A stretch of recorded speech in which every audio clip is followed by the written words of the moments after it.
have a to uphold. Yes, we do. We have a duty. Streaming. Oh, let me see what this is saying. Not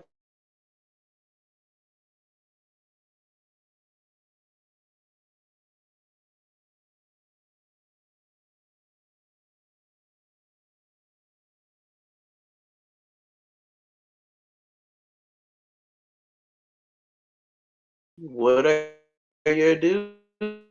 What are your duties? What are they? This one's probably. Let me see. Can I make this? I don't want a solo layout. No solo layouts. I wish this thing would go bigger so I could see the screen, but I can't never see the screen correctly. So we're just gonna get into it. All right. So as I was saying, before we get started, as I was talking about, we talked about the duty of a husband on Friday. And today we're going to talk about these social duties. Social duties that we all have to ourselves, to one another. And we're going to also talk about when prophets come and what they come to teach us, what they're bringing to us, what it's really about. It's not to browbeat us. It's not to do any of those things. It's not to make us do anything. It's a choice. It's a choice for all of us. Um, and when they bring this message, it's whether you take heed to it. It's whether you really want to do the work on yourself. People are not listening. That's the only reason why they're not taking heed to the message. It's because when they hear it, it is pointing out that this is going to take you working on you. But we have to really, really get into that more because how will you ever be free? You have to get free from yourself. I'm going to talk about some definitions I found. So, as I say, when I come home, we've always had dictionaries, Britannicas, all of this. This is from the 1980s, I want to say. This is because this was in 82. So, this is a really good dictionary right here. Right? And I went in here to look up some things, and I'm going to go over some definitions today. I'm going to first start this meeting. I just have to remember which one I was in when I was in this one. Where was I? Just so I don't lose that spot before we get started. Okay, there.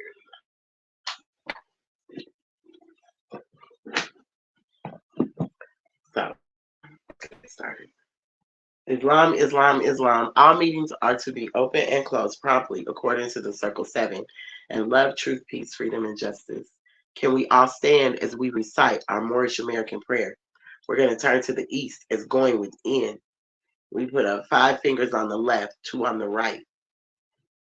With our heels touching one another, standing on our square. Repeat after me. And I'm sitting because I'm demonstrating to you guys, but we would turn to the east. 5 on the left, 2 on the right. Repeat after me. Heels touching one another, standing on your square. Allah, the Father of the universe, the Father of love, truth, peace, freedom, and justice. Allah is my protector, my guide, and my salvation, by night and by day, through his holy prophet, Drew Ali. Amen.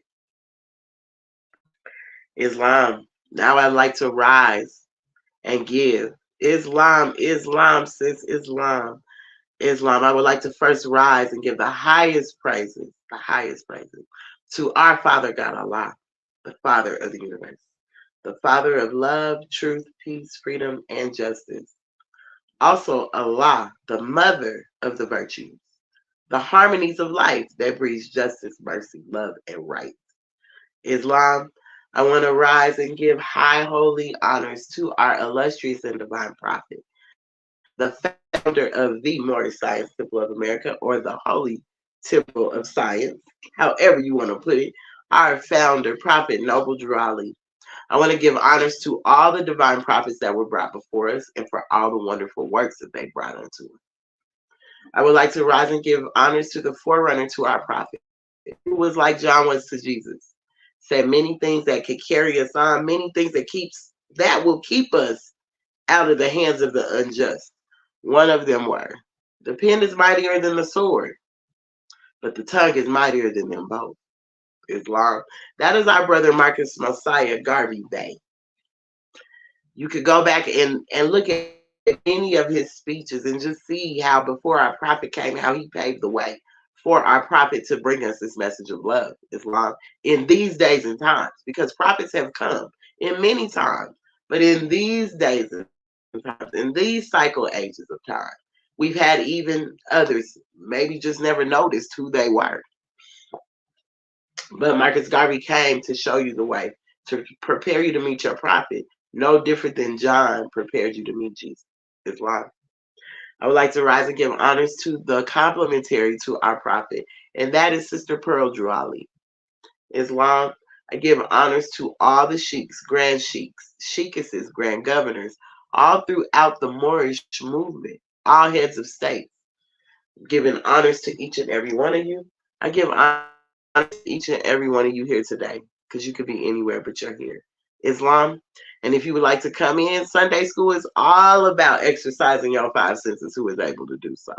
So if you would like to come in and speak or give a demonstration on something, maybe ask a question, you are more welcome to do so. No question is a dumb question, so don't think maybe because you ask some questions that maybe we're not willing to answer those questions, but that's just if I don't have the answer, I will go find it for you though. What I'm gonna do is like dish you based off of your question or dish you based off of what your demonstration may be. Because maybe you're just coming from a place of not understanding what it's really about. So we're gonna get into this today. I'm gonna first start. I was gonna first. Oh, I gotta do the recitation to the law. So we gotta do house cleaning first before we really get into this lesson. Bear with me. You gotta have a constitution. I feel everyone should make their self one to themselves. Like build a constitution for yourself, something that you can live by, some principles and morals that you can live by for yourself, that you could give yourself if you're not willing to do it any other way. But each one of us needs a constitution. The body has a constitution, if you didn't know, as the makeup of the body. As being in Ayurvedic school, I'm learning that the body does have a constitution to it. So maybe there needs to be time that you sit down and write a constitution for yourself, for your inner self. Islam. So I place my right hand over my heart. And with these laws and these lessons, if you can see, the Prophet Noble Drew Ali is in the center of this. So that means no one can get above, to the side, or below him. He's right in the meat of it. He holds this. So there is no getting around it. Above it, around it, below it, you can't.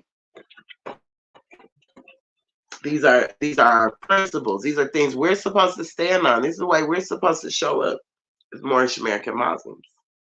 Salvation, Allah, unity. The Moorish Science Temple of America, the Divine Constitution and bylaws.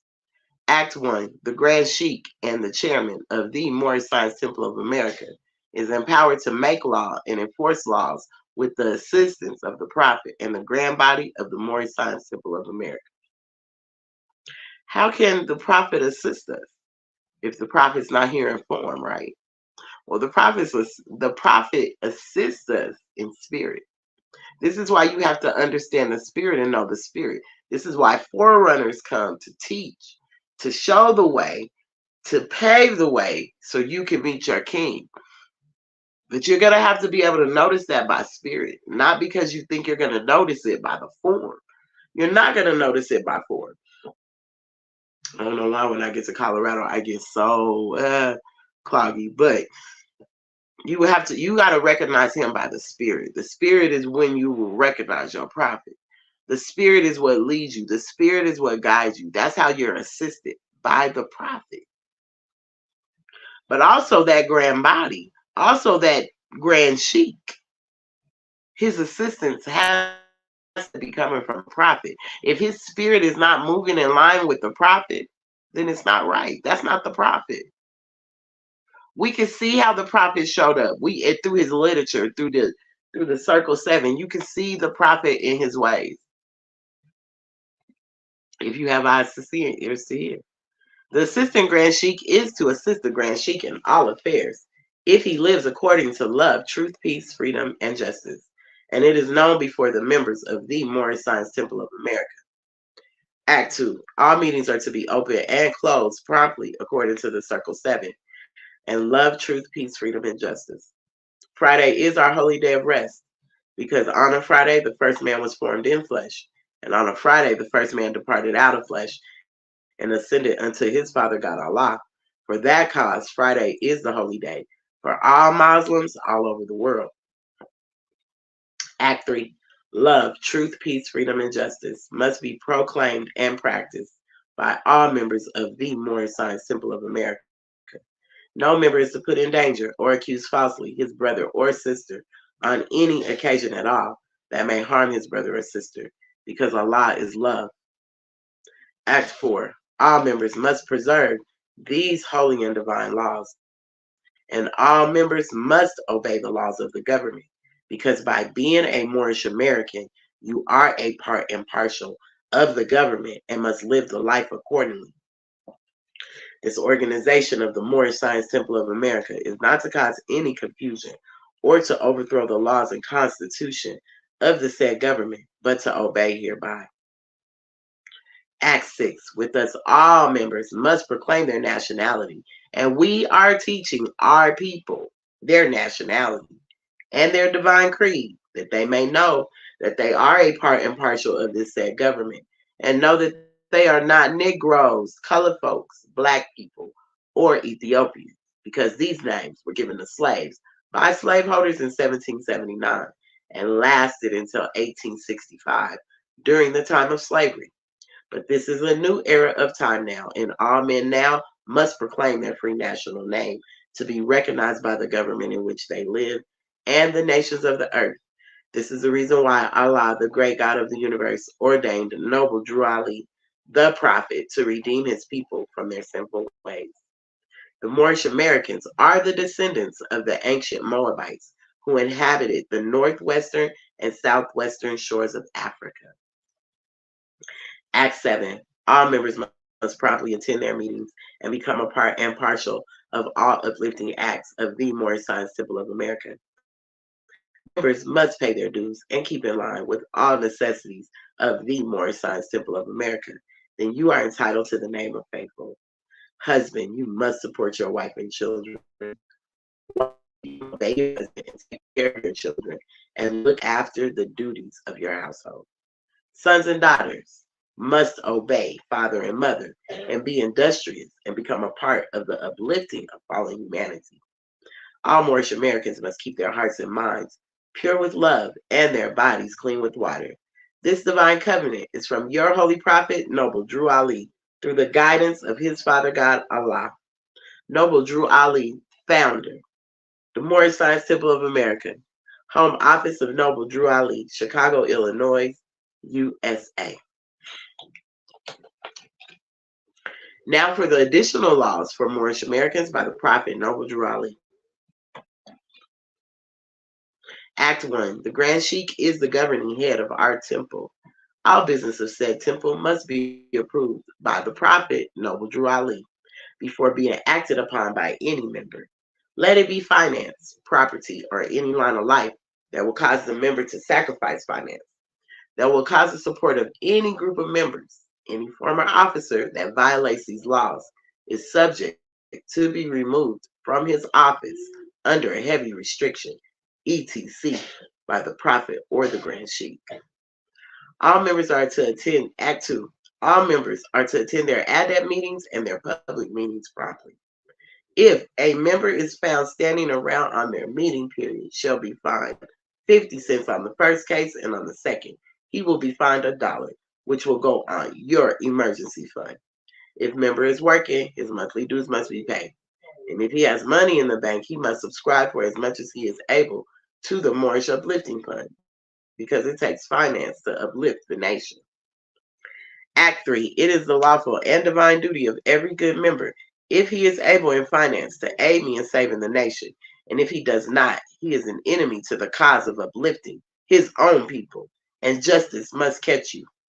Let it be he or she, according to love, truth, peace, freedom, and justice. As I have the power invested in my hands, and I will have to enforce the law in order to save the nation.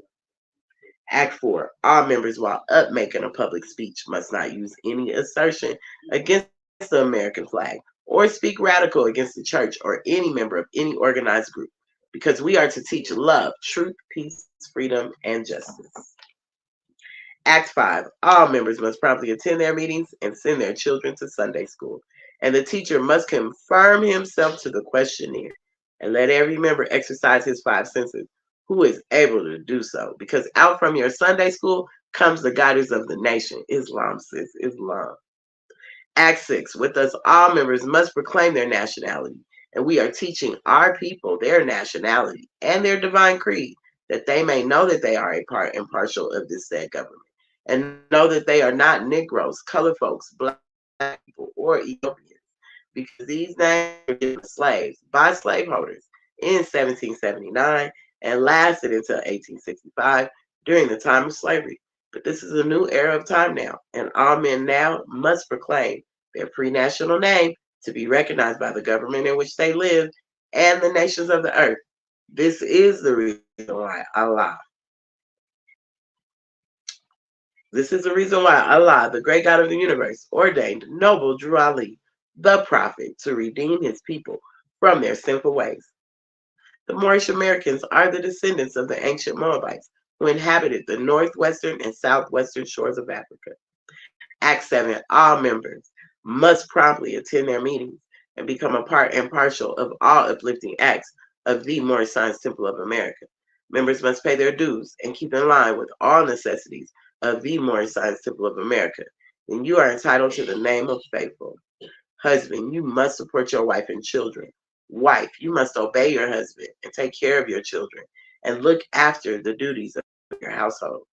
Sons and daughters must obey father and mother and be industrious and become a part of the uplifting of fallen humanity. All Moorish Americans must keep their hearts and minds pure with love and their bodies clean with water.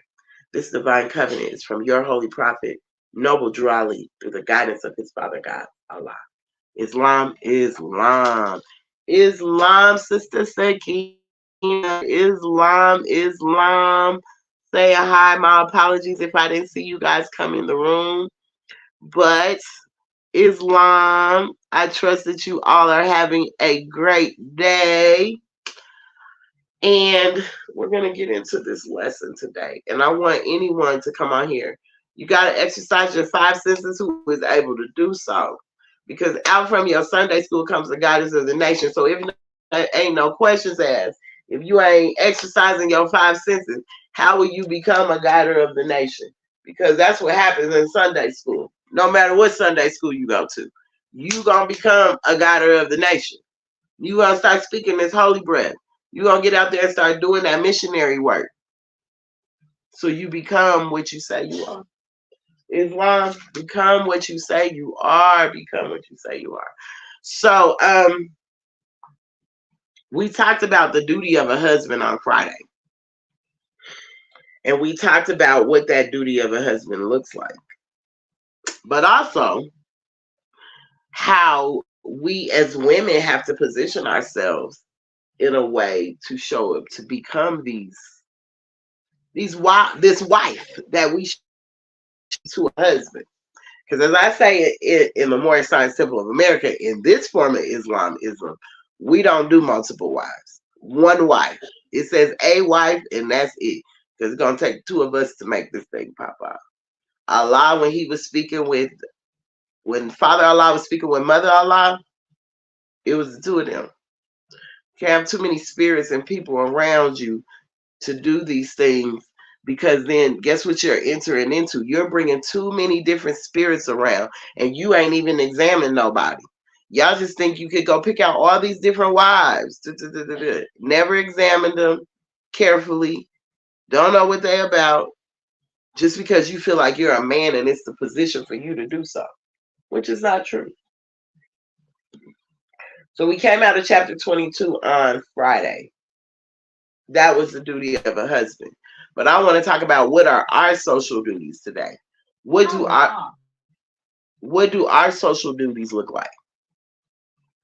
How do we show it for our social duties, right? I want to know, does anyone know what their social duties are? Can anyone give me an idea of what the social duties are of us as people?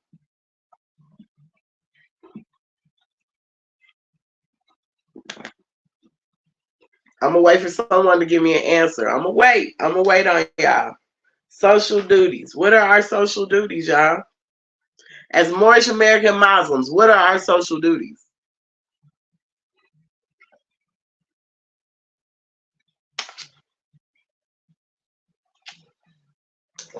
What are our social duties? Anyone? Somebody. I know y'all gotta know, right? No one on social duties, huh? Okay, that's fine. Nobody knows their social duties at this point, I guess. Well, okay. I kind of think we need to go through all our one-on-ones today, because nobody knows social duties at this point. Let's see. Social duties. Let's go to that chapter. Boy, my circle 7 is, y'all, it's had its time, and I really need to pull out the new one, but this one I don't know. I feel like I get around it easier. So my social duties. I'm gonna come out of chapter 30. It's a 3. That could be the Trinity. So 3 represents that Trinity. 3 represents that. That whole mother, father, son energy. Islam. Chapter 30, Holy Instructions from the Prophet. The social duties. The divine instructions from the Holy Prophet. These are divine instructions. These aren't just instructions. These are not just every day or whatever you want. These are divine. They're divine. So they really hold a heavy meaning for us. When thou considerest thy wants, when thou beholdest thy imperfections, acknowledge his goodness. O Son of humanity, who honor thee with humanity, endow thee with speech, and place thee in society to receive and confer reciprocal helps and mutual obligations. Protection from injuries, thy enjoyments of the comforts and the pleasures of life. All these thou owest to the assistance of others, and couldst not enjoy but in the bands of society. It is thy duty, therefore, to be a friend to mankind, and it is thy interest that man should be friendly to thee. As the rose breatheth sweetness from its own nature, so the heart of a benevolent man produces good works. He enjoyeth the ease and tranquility of his own breast, and rejoices in the happiness and prosperity of his neighbor. He openeth not his ear unto slander. The faults and the failings of men give a pain to his heart. His desire is to do good, and he researches out the occasions thereof. In removing the oppression of another, he relieveth himself. From the largeness of his mind, he comprehended in his wishes the happiness of all men, and from the generosity of his heart, he endeavoreth to promote it. Social duties. Our social duties. Be a friend to mankind. The heart of a benevolent man produces good works. He enjoys the ease and tranquility of his own breast and rejoices in the happiness and prosperity of his neighbor. That's that Job thing. Job went through so much in the Bible. He lost everything. Everything. Family, things, property. He lost everything. But you know what why he was so blessed. Why Job was so blessed. Because even through him losing all his stuff, he still had social duties to his others. So he prayed for his friends. He wanted the prosperity for his friends. That's why Job would show so much favor. He wanted prosperity for his friends. That's a social duty. So social duty ain't got nothing to do with you wanting everything for yourself. These social duties come out because you're to help others. You're supposed to give when we hear things slandering with people, it's supposed to give pain to our heart. You're supposed to have a desire to do good and reach out the occasions thereof in removing the oppression of another.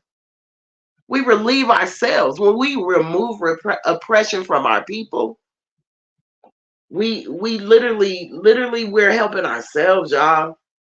We relieve ourselves. But when we hold all this in, guide our youth to light of wisdom. Islam, yes, uplifting fallen humanity. We have to.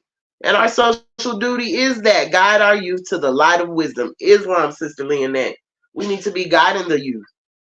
This is why our brothers are so important. This is why they're so important for us too. This is what we need, not what we want. Not what we want, it's what we need. We got to have a desire to do good. I have a desire to do good. Not to say that I always do good, though. But I have a desire within me to do good. But it takes me to want to make that change. I have to be willing to make that change. What's the social duty to myself to make that change? Islam, from the largeness of his mind, he comprehendeth in his wishes the happiness of all men. So he ain't just talking about what his happiness is for himself, but he wants all men to be happy, all his people to be happy.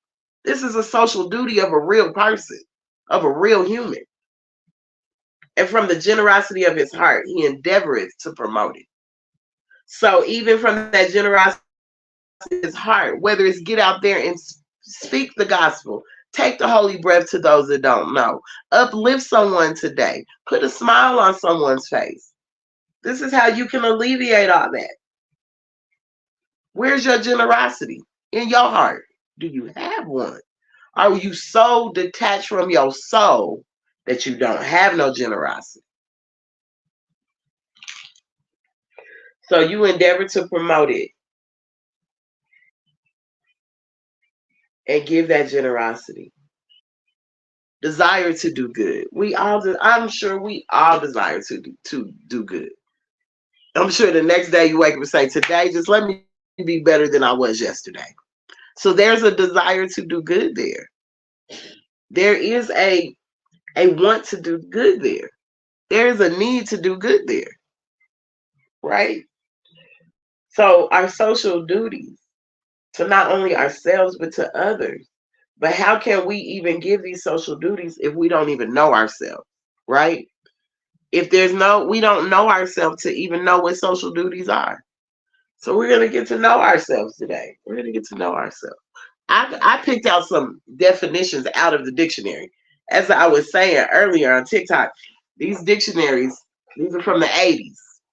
Good dictionaries to read from the 80s because they still have like where it ain't been touched too much, where they ain't revised too much of the definitions. They got to still keep them in a certain order.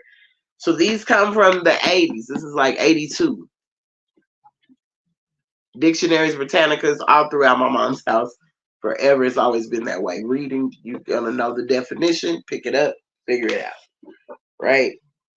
So I wanted to, because I did speak on this, and I gave y'all the definition, but I said I was going to bring this on Sunday school in case anybody missed it, so you could catch it, and it will be recorded, so it may be even in a reel for you. But when I did the white and black definition, I was coming from Google. Now I'm coming out of this dictionary from 1980. White. Of the color of pure snow, reflecting the rays of sunlight or similar light, as the white beaches were dazzling in the sunlight. Light or comparatively light in color, having a light colored skin, pertaining to or controlled by the Caucasian race, as schools, housing, and the like. Do y'all hear that? This is from Dictionary in 1980s, the 80s, Hunter.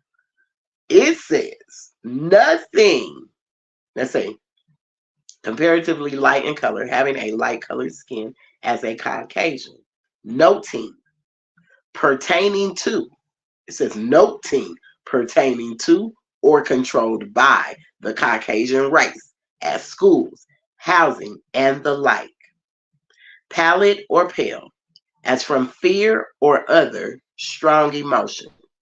As white with suppressed anger, silvery, gray, or hoary as hair. Accompanied by or covered with snow. Reactionary or conservative in political views. Opposed to red. Blank, as an unoccupied space in printed matter. Not burnished, as silverware. Wearing white clothing, as a white farer. Free from spot or stain, pure or innocent, not intending harm. Interesting. Not intending harm? Whoa, okay. And then you wonder why we say when you say white, you're calling them God. Look at what it's saying. A luminous, achromatic color, devoid of intensity or hue. Opposite to black. The condition or characteristic of being white. A Caucasian, something white. As a material or substance, a white part of something. As the vicious album which surrounds an egg yolk, or the white part of the eyeball. White fabric, white wine, a white species or breed of animal. White articles of clothing. As a uniform, the finest grade of white flour, a blank space in printing. The outermost ring on the target, and a hit or score on this area. Chess, the white pieces, and the player using them. One who is conservative in politics. To create white spaces in, as in copy or around artwork, followed by make white, whitish. This was the definition that is in this 1980, it's like 1980 dictionary on white. I wanted to give y'all that. I found more in this one. And this is where I'm gonna need my Moors to y'all gotta come. But I feel let me say this. I feel like the more definition, I'm not reading it on the surface level. So it's making so much sense. So let me read this one to you guys.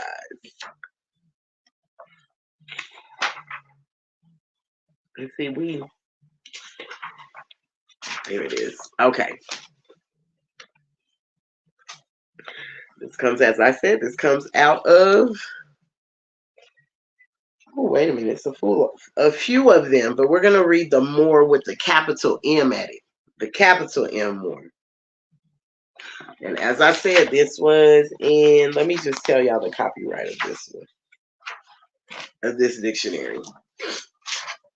The copyright of this dictionary, what is that? Black, okay. The copyright of this dictionary, let's see, when was it? Okay, so this was 1980. So from 1971 to 1980. Yep, 1980 was when this was. So I want to talk about this more definition. Okay.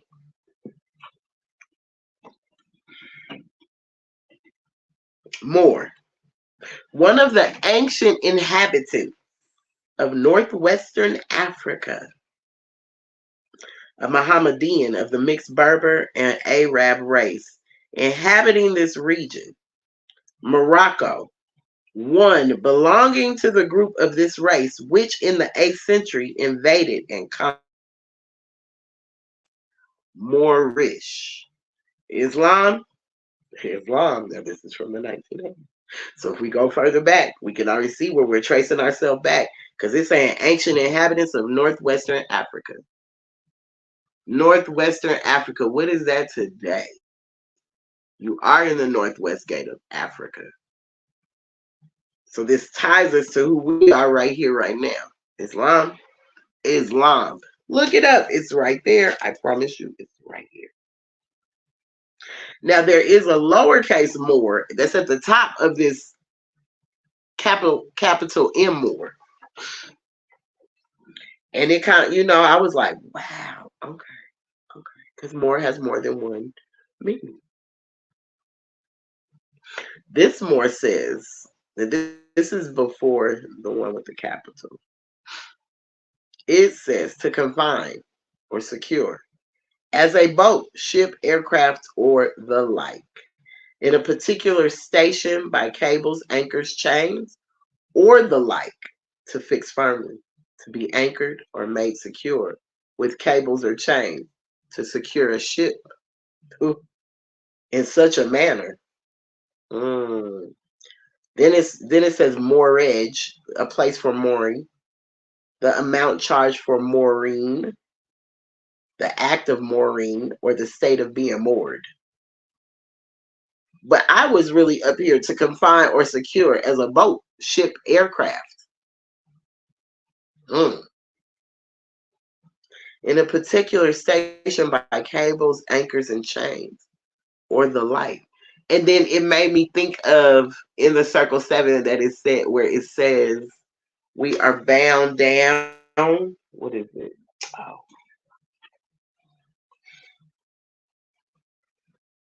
Like by we are bound. Where am I looking for this at?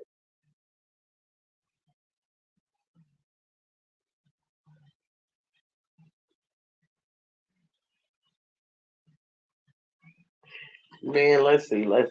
Which one is it? We are bound down. If someone can help me, we are bound down by many cords. Where is that?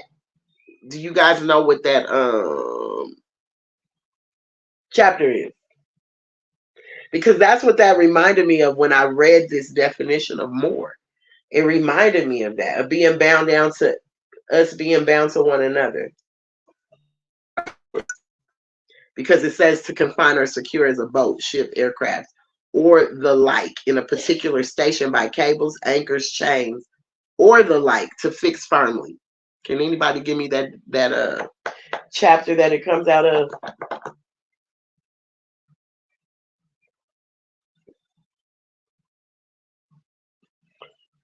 Let's see. I'll find it, I guess. Okay, it might be in here, the unity of life. Let's see if this is where it's in there. It's Sister Leonette. Do you know which chapter that is? Oh, here it is. Yes, it is in chapter 3. And wait, Islam. And I said we came out of chapter 30 today for them social duties. And you see that 30 equals out to be a 3. There are no strange happenings. Law governs all events. The truth never changes or passes away. When I tell you, never changes or passes away. Because now in chapter 3 in L.A. Hughes, lessons, the unity of life. Again, L.A. Hughes met his pupils in the sacred grove and said, no man live unto himself, for every living thing is bound by cords to every other living thing. This is where I was like, wait a minute here. Even definition wise, right? So if every living thing is bound to cords to every other living thing, blessed are the pure in heart, for they will love and not demand love in return. They will not do to other men what they would not have other men do unto them. There are two selves. There are two selves. The higher self and the lower self. The higher self is human spirit clothed with soul, made in the form of Allah. The lower self, the carnal self, the body of desires, is a reflection of the higher self, distorted by the murky ethers of the flesh. The lower self is an illusion and will pass away. The higher self is Allah and man and will not pass away. The higher self is the embodiment of truth. The lower self is the truth reversed, and so is falsehood manifest. The higher self is justice, mercy, love, and right. The lower self is what the higher self is not. The lower self breeds hatred, slander, lewdness, murder, theft, and everything that harms. The higher self is the mother of the virtues and the harmonies of life. Mother is so important. Woman is so important. But that's where we can look even at these definitions and see that these anchors and chains to fix firmly, to be anchored, to made secure with the cables or chains, to secure a ship in such a manner. Like, it's showing us how we're bound to each other. That lower self is boy, and it's bound down strong. That lower self is tied strong, boy. It's holding. It's anchored in like a mug and don't want to let go. But the lower self is what the higher self is not.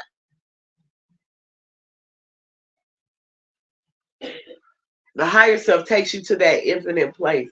It brings you into the love for yourself. The lower self is rich in promises. You see how you can take, and this is where I'm speaking from a symbolic standpoint of this tie down, of this being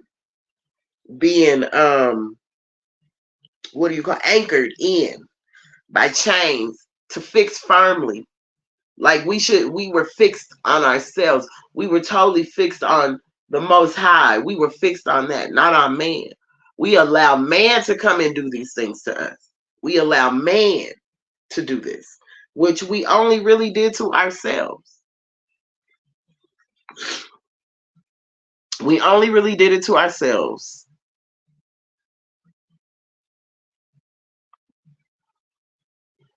We only did it to ourselves. You know what I'm saying? So how do we pull ourselves up out of that? Well, our brothers are the ones that are responsible for pulling the sisters up out of the cares of the world, putting them on a solid rock of foundation. Like, these are social duties of our brothers, to pull us up out of that murkiness and fix us on this solid foundation, this solid rock that we should be on. So when we know we're the inhabitants of Northwest Africa, we are the ancient inhabitants, one of the ancient inhabitants. We need to be fixed firmly on who we are and what we know. We're so fixed firmly on stuff that has nothing to do with us. Has nothing to do with us. And we're fixed so firmly on that. We're anchored so deep in that. Our ship is all over there. Aircraft or the like.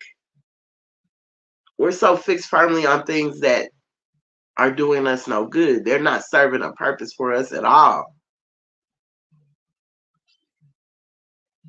But we're always wanting to know what our nation can do for us, not what we should be doing for our nation. And we should be more about our social duties. So that we can see ourselves in this. You know what I'm saying? The lower self, it gives men apples that are lovely to the eye and pleasant to the smell. Their cores are full of bitterness and gall. And the more I keep reading this circle 7, and it's always talking about our brothers, it's him, men. It's talking about this masculine energy that to me needs to be corrected. Like, let go of your lower self. When are you going to untie yourself from that lower self and raise yourself to infinite wisdom in your mind? Because you get these apples that you just swear are so pretty. That's why I say, examine her. Duty of the husband, examine her. on this pretty apple. We got to study ourselves. That's why this is important too. And going in these dictionaries and getting these definitions so you can understand. You're going to call yourself this. If you're going to say this is who you are, well, what does that mean? What are the characters of these people?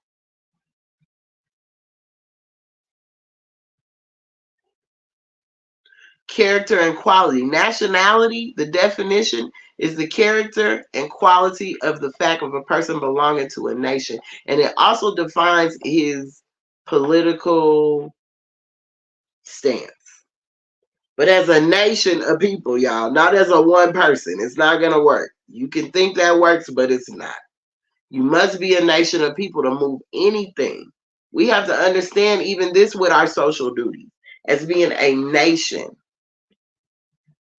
Knowing your nationality, being a nation of people, so you can stop complaining about what other nations get and that you don't get it. Because you're not in a nationality standpoint. You're just standing as a person. And black, Negro, and color hoes know nothing. You just heard me say what black denotes to. Did I give you the black definition? No, you didn't get the black.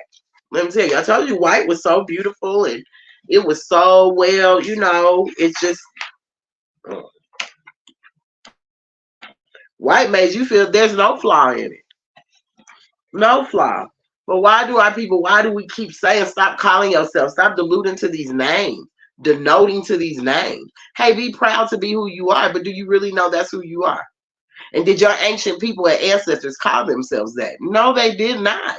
So you're doing a disservice to your ancestors. You're doing a disservice to yourself. And the biggest thing you could have ever did was denying your forefathers and foremothers. Denying them by not being who they are. You being what somebody else is. Islam. So I want to talk about this black that's in this 1980 dictionary. And I know I spoke on it before, but Google it has its little change up in there itself too. Black, of the darkest possible color of hue, like soot or coal, absorbing all light or incapable of reflecting it. Of an extremely dark color, nothing or pertaining to a dark-skinned race. Excuse me, nothing or pertaining to a dark-skinned race. So even in the 1980 version of the dictionary, it wasn't calling black people no black.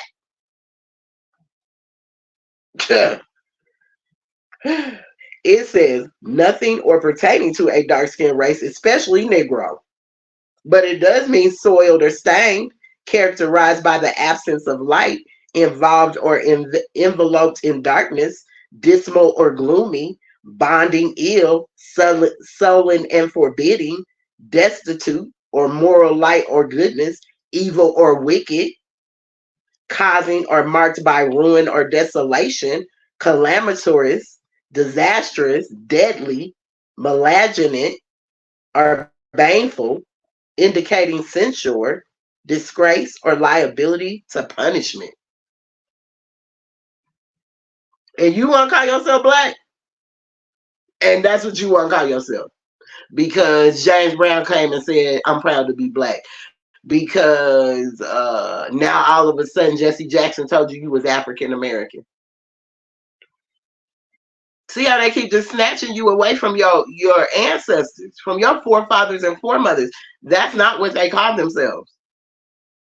And nowhere in the world do they call you that. Or nowhere in the world do anyone that looks like us call themselves that. Because look what it denotes to. Like you carry no light at all. You can't carry the light because you calling yourself black. You're calling yourself that. So you're denoting to all of this. It tells you can't even carry the light. So how can you be the light of the world?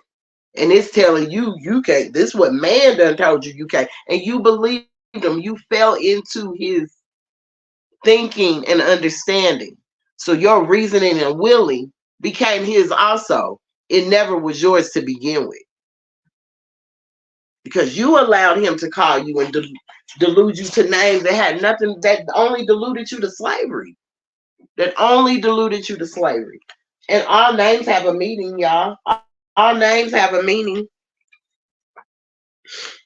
All names have a meaning. All of them.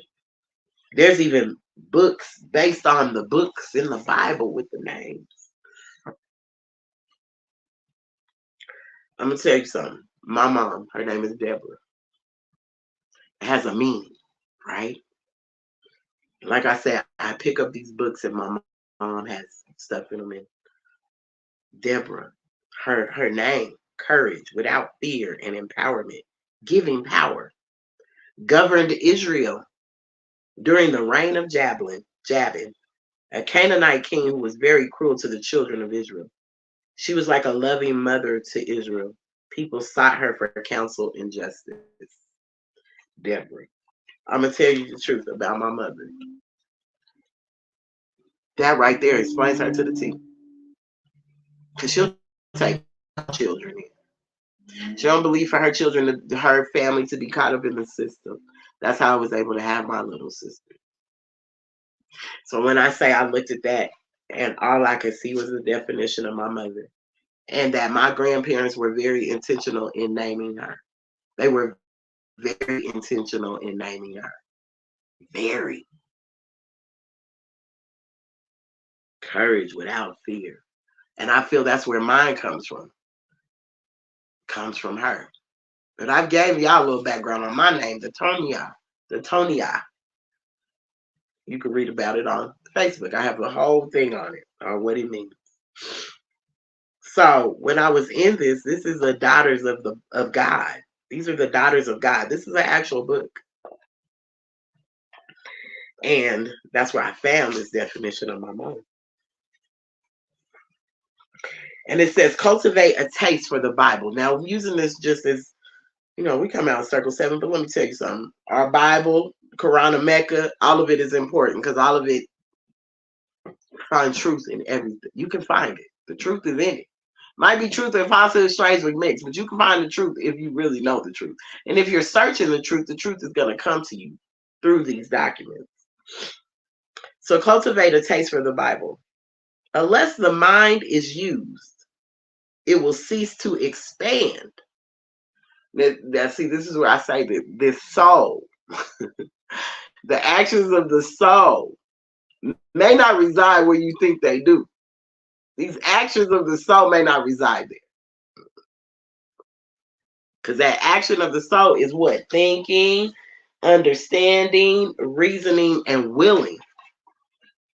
These are not his actions, they're his essence. That's the essence of the soul. Yes. So I'm gonna start right here first. So this is from chapter 38. The holy instructions from the prophet, the soul of a man, the soul of man. I call it the Solomon, the solo man. And I'm gonna go to 2. That thou hast a soul is of all knowledge, the most certain of all truths, the most plain unto thee. Be meek, be grateful for it. Seek not to know it perfectly. It is inscrutable. It's impossible to understand or interpret. 3, thinking, understanding, reasoning, and willing. Call not these the soul. They are his actions, but they are not his essence. They are his actions. They are not his essence. So your soul has action. Your soul has action. So unless the mind is used, it will cease to expand. Unless the taste is cultivated to love the scripture, it will cease to relish the truths of God's word. The student can see only to the depth of what he has explored, and he cannot appreciate that which lies beyond the compass of his own narrow boundary. But his very ignorance will make him conceited, talkative, and boastful. What can I say to you, young men and young women, to arouse you to vigor in your efforts to overcome obstacles? Mental effort will become easier and more satisfactory as you put yourselves to the task of understanding the deep things of God. You should each decide that you will not be a second class citizen, student, however you want to put it, right? That you will not allow others to think for you.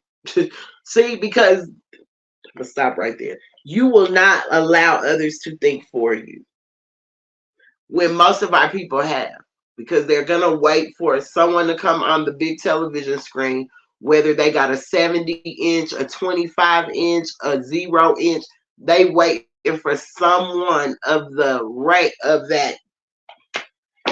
I'm just going to say, they wait for white to come on the screen to tell them something about themselves, because they refuse to go figure it out for themselves. So they continue to be that ship.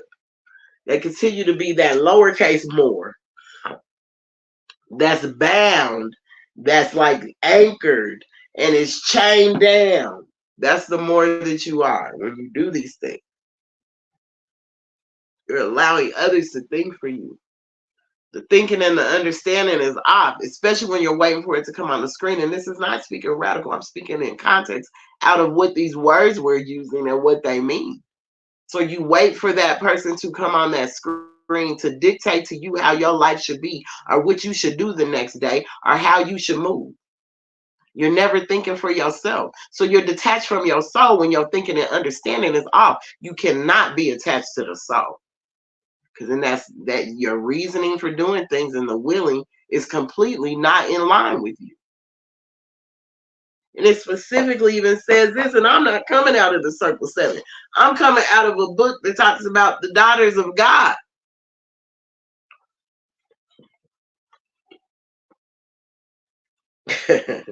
You should each decide that you will not be a second class student, that you will not allow others to think for you.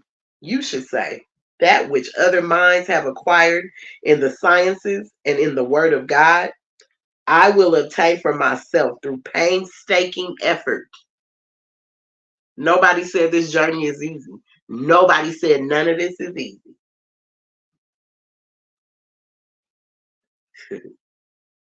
I will obtain for myself through painstaking effort. As I say, I will give my life as a willing sacrifice. Not only for myself, but for my people, for my children, for my family. At the end of the day, this is who I'm here with. I know, no, they may not be on the same page as me or none of that, but I refuse to leave my people. I want them to know the truth. So they're going to hear me speak the truth. My language ain't going to change because I'm around them. It's still going to be that. Islam, Sister Leonette, Islam.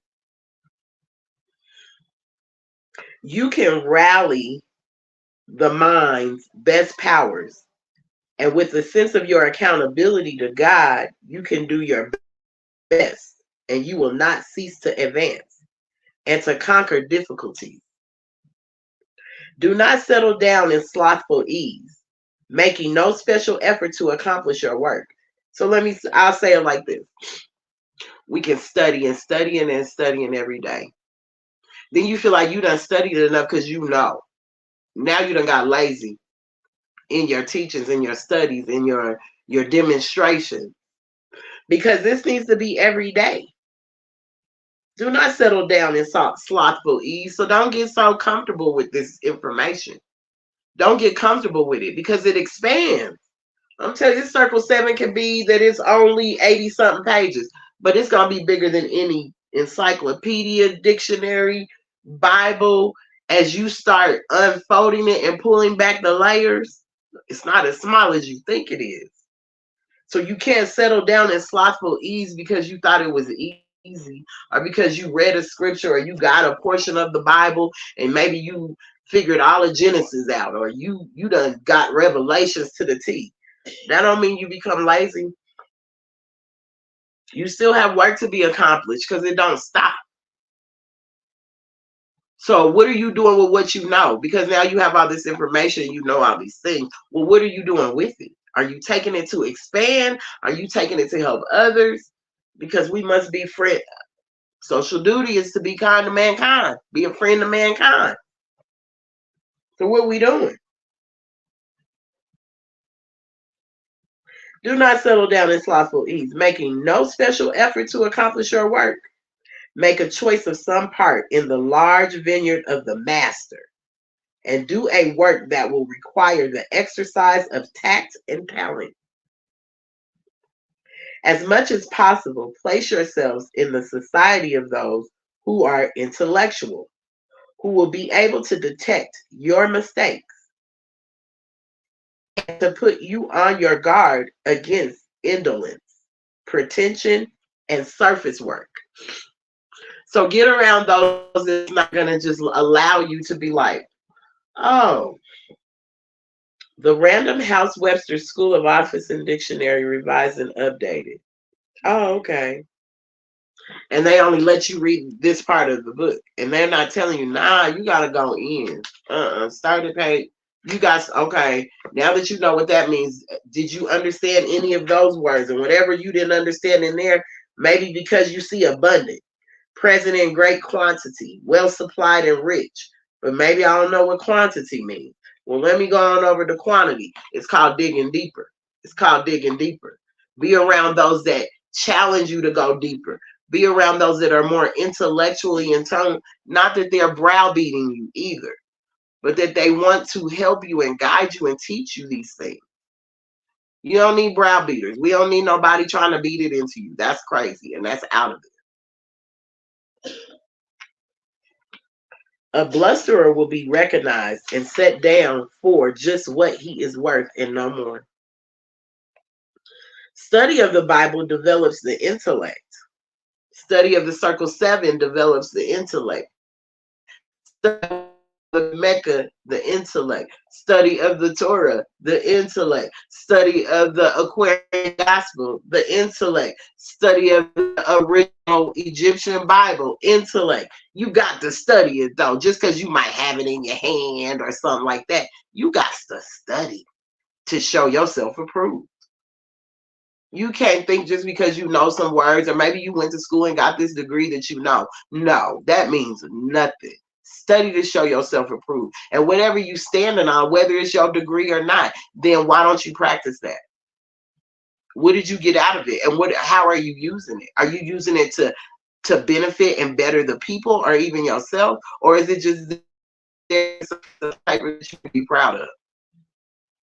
Because if you're not doing nothing with doing anything with the things that you were taught to help better not only your community but yourself, then what is the point of it? So you must study these things. Study these things.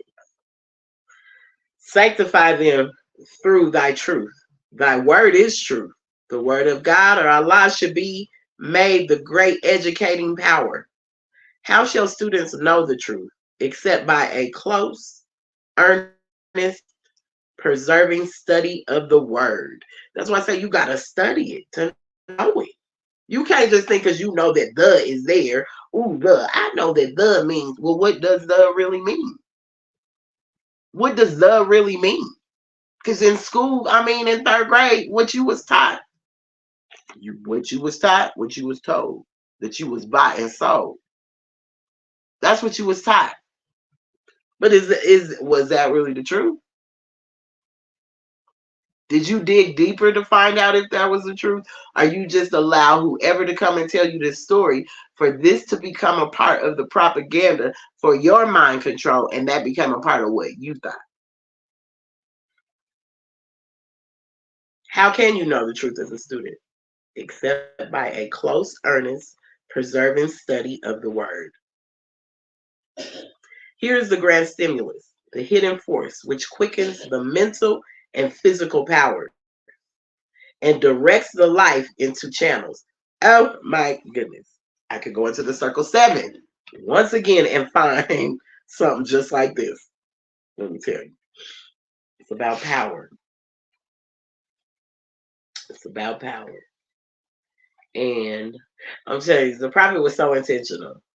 So intentional. Because you're going to be able to find it. The truth. No, and know that he had to go that way. His footprints are clearly.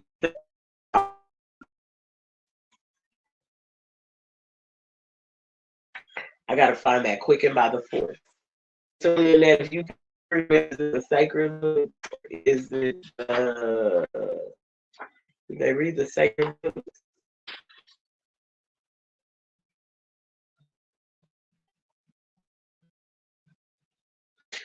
Okay, yes.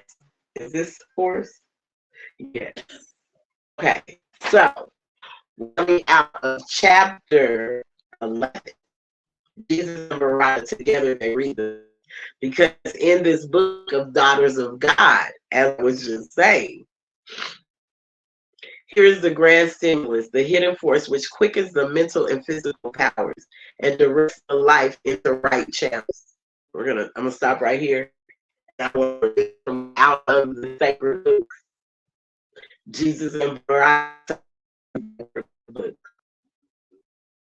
Among the Buddhist priests was one who saw a lofty wisdom in the words that Jesus spoke. It was Bharata Arebo. Together, Jesus and Bharata read the Psalms, the prophets, read the Vedas, and the Avesta. And as they read and talked about the possibilities of man, Bharata said, he has been a living thing on every plane of life. Man is the marvel of the universe. He is a part of every living thing, for he has been a living thing on every plane of life. Time was when man was not, and then he was a bit of formless substance in the molds of time, and then a protoplast. By universal law, all things tend upward to a state of perfectness, and the protoplast evolved, becoming worm, then reptile, bird, and beast, and then at last it reached the form of man. Now, man himself is mind, and mind is here to gain perfection by experience.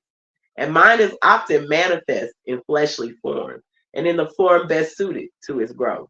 So mind may manifest as worm or bird or beast or man. The time will come when everything alive will be evolved unto the state of perfect man. And after man is man in perfectness, he will evolve to higher forms of life.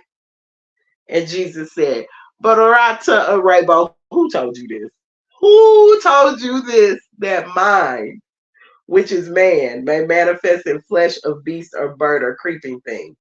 But Arata said, from time which man remembers, not our priests have told us so, and so we know. He said he know because the priest told him. But guess what Jesus said? Jesus said, enlighten a rainbow. Are you a mastermind and do not know that man knows not by being told? Man knows not by being told. This is why it's important to study. This is why it's important to study because man knows not by being told. Can't nobody come and just tell you something. You need to dig deeper to find out if that's the truth because man knows not by being told. I don't care who comes and tells you anything. Did you do the research to make sure that that was the truth? Because even Jesus had to correct a rainbow. Them priests told you that, but excuse me, that ain't right. Man may believe what others say, but thus he never knows. If man would know, he must himself be what he knows. Do you remember a rainbow being a ape or bird or worm? Now, if you have no better proving of your plea than that priests have told you so, you do not know. You simply guess. This is why surface level dwelling is not good.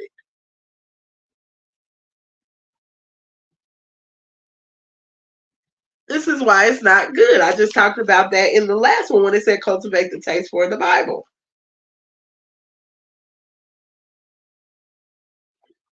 It's not good to just go off of what man done told you. It's not good because you don't know. You don't know. That's just what he said. And like I said, they wait for this person to come on TV to tell them how to live their life, what to do with their life, what this is, what that is. But then you turn around and say that you only trust in God. But is that the God you trust in? Because that's the person you're waiting to come and deliver you a message to give you some kind of instruction. And I'm not understanding that. And that's the biggest sin when we turn away from our own forefathers and foremothers and listening to what they were telling us to do, the ones that look like us.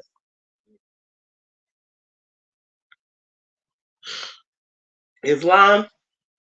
So as he's telling him, like, you just guessing. You don't even, if you have no better proving of your plea than that the priests have told you, you do not know, you simply guess. Regard not then what any man has said. Let us forget the flesh. Let's forget this part. Let's forget this fleshly part.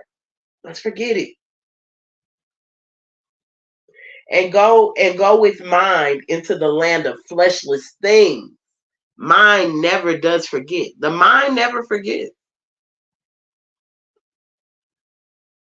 And backward through the ages, masterminds can trace themselves, and thus they know. Time never was when man was not. There was never a time when man was not. So it says time never was when man was not. So then that means there's never been a time we were not. Islam, there's never been a time we were not.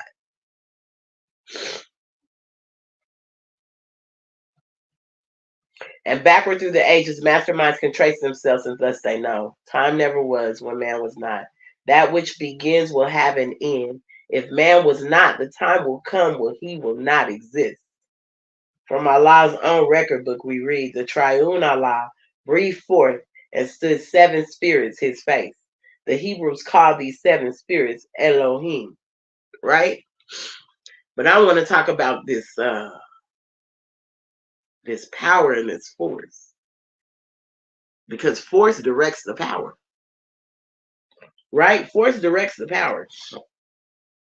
Let's see. I want to get to that part. These forms of life were but the thought of Allah, clothed in the substance of the ether planes.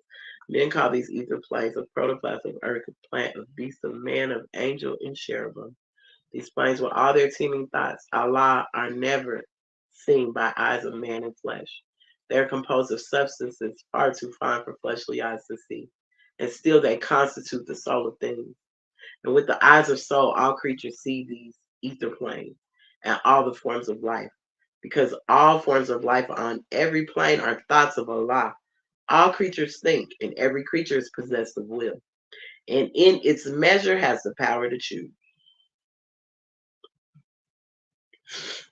And so it was a very living thing. I'm trying to find this part. Hold on. No, and I don't think this is the one. I'm looking for the fourth. Well, in here, it talks about the force directing the power, because it talks about the force directing. Oh, wait. I think, are we here? Lamas. Yes, the meaning of truth.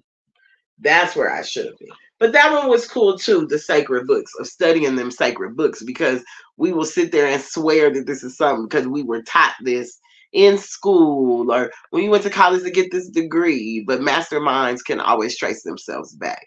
You must not always go off of what man is telling you, because you'll sit there and be believing what he's telling you. And now in your mind, now guess what's become a part of you? The lie has become a part of who you are. It's not even the truth. It's a big lie.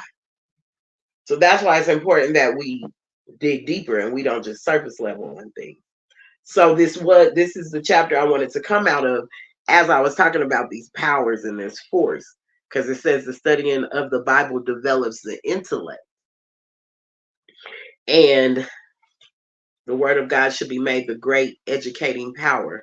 How shall students know the truth except by a close, earnest, persevering study of the word?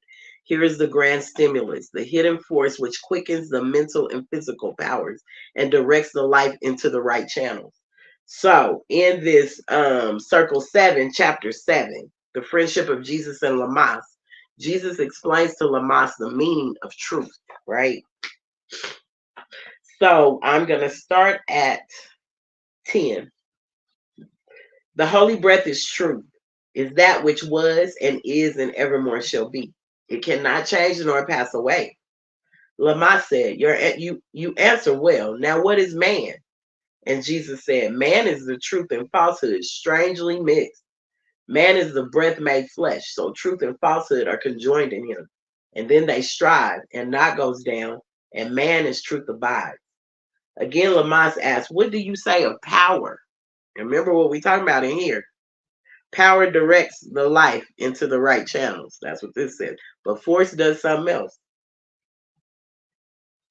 And Jesus said, it is the manifest. So power, it is the manifest, is the result of force.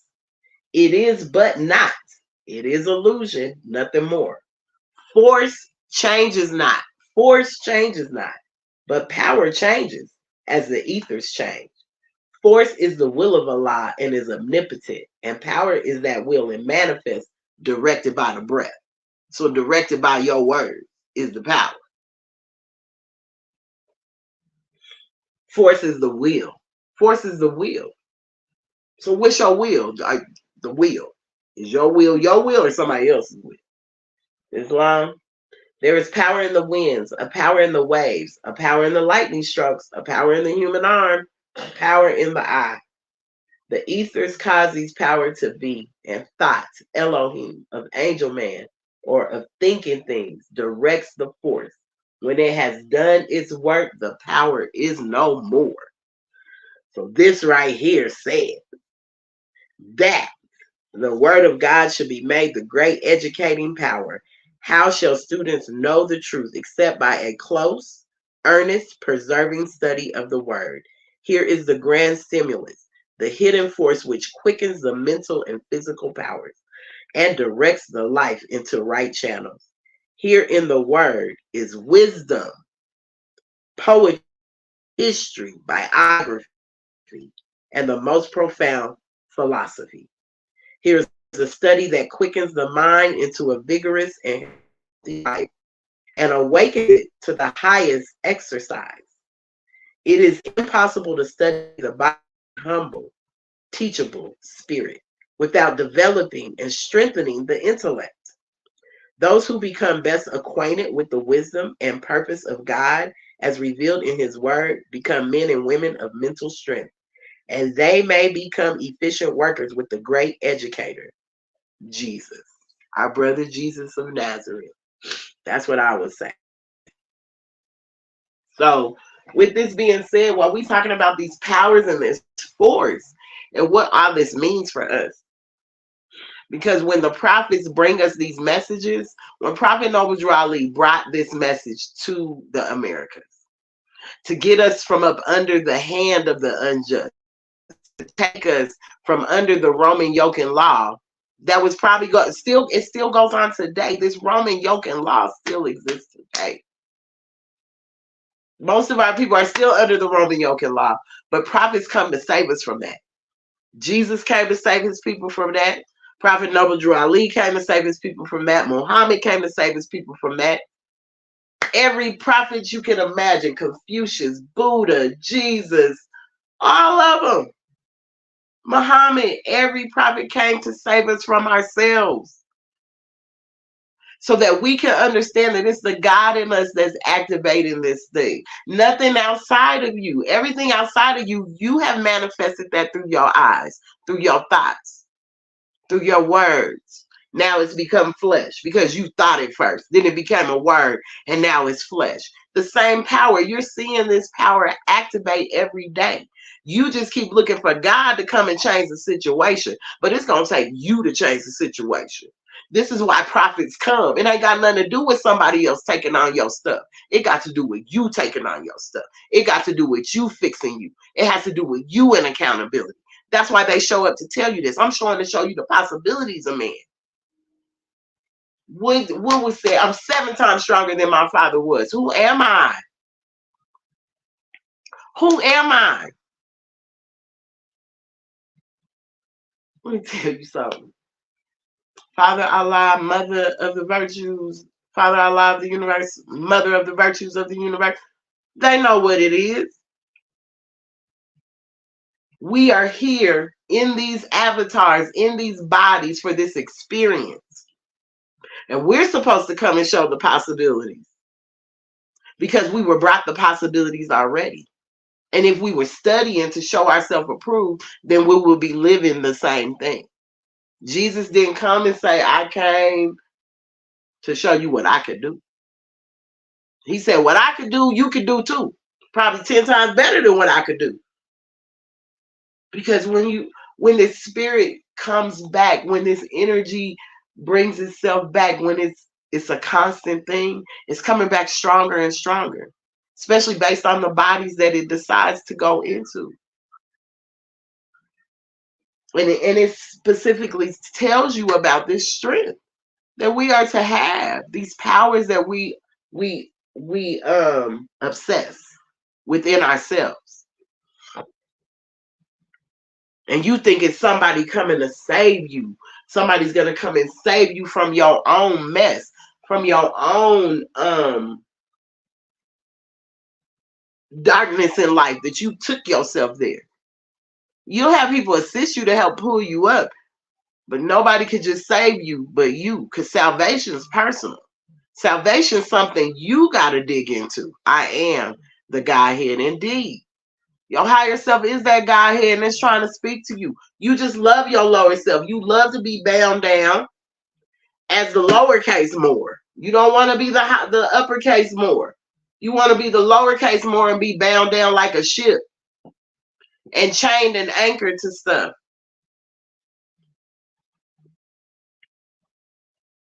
You got to understand that Allah resides in you. Allah never made a heaven, a hell, nor an earth. All of that is within you, and you make your own. You make your own heaven and hell. You can't put that on nobody. That's why when people, Jesus died for my sin. No, he did not. He came to give you a message to save you from your own sins. He saved Mary Magdalene from 7 of them. That's a serious brother right there. He saved Mary Magdalene from 7 sins. But she had to be willing to save herself. That didn't just take him. That got to take you willing to save you from your own mess. Nobody's coming to sacrifice themselves for you. Why? Have you ever asked yourself that? Like, who wants my mess? Well, half the time you don't even want to deal with your own mess. You crying about everything you going through. So why somebody want to take that on? When if you're studying and you're doing and you stay in the word, then you can find the recipe to get rid of that. You got to put the soul to work. You can't just let the soul sit there. You got to employ it. You got to put it to work. So how do you do that? How do you put that soul to work? This is what we must do. This is what we have to do. Nobody, you can sit here and think that prophecy ain't taking place. You can sit here and think that it affecting you or whatever way you want to, it's going to get your attention. I could care less. This is no respect to person. Everyone needs to get a better relationship with the Creator, period. Or you're going to find yourself in doom and gloom all the time. I put the stuff up because I'm trying to make sure you're not falling victim to the nonsense. And you'll continue your path with Allah. You'll continue your path with the Prophet.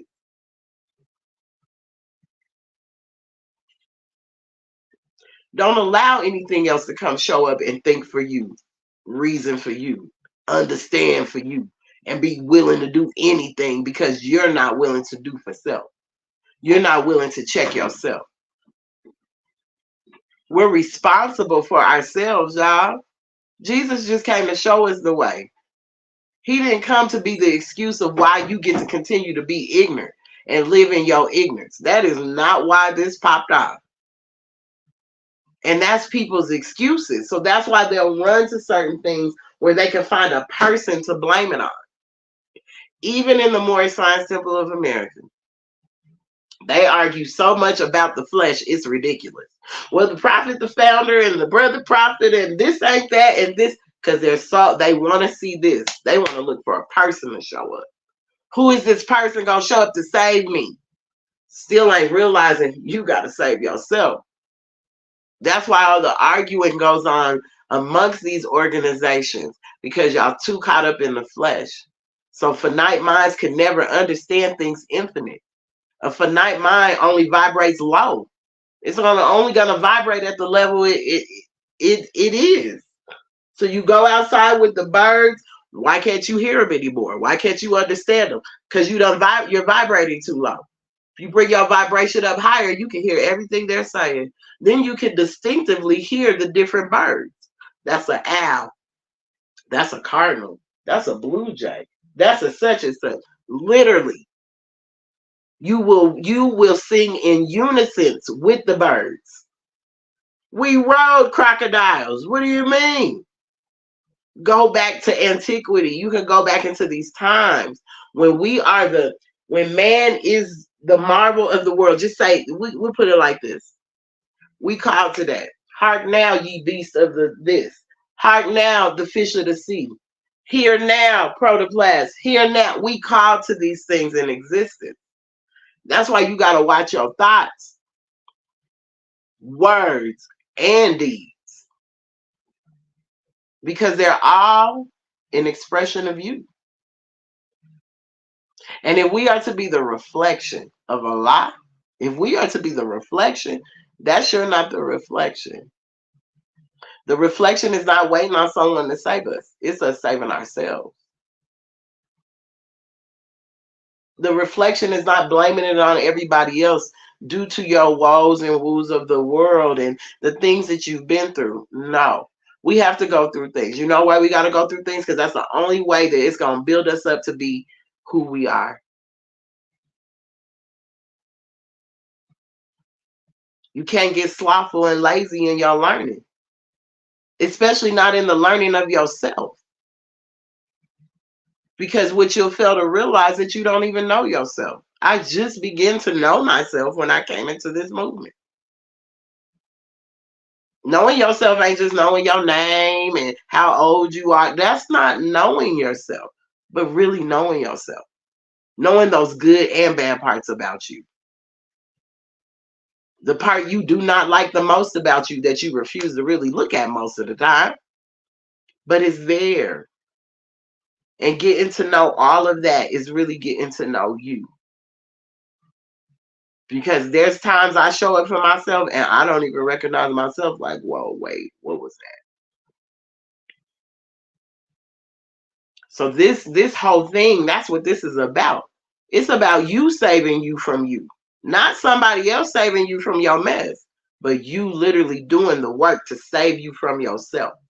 To save you from all the stuff that has went on in life.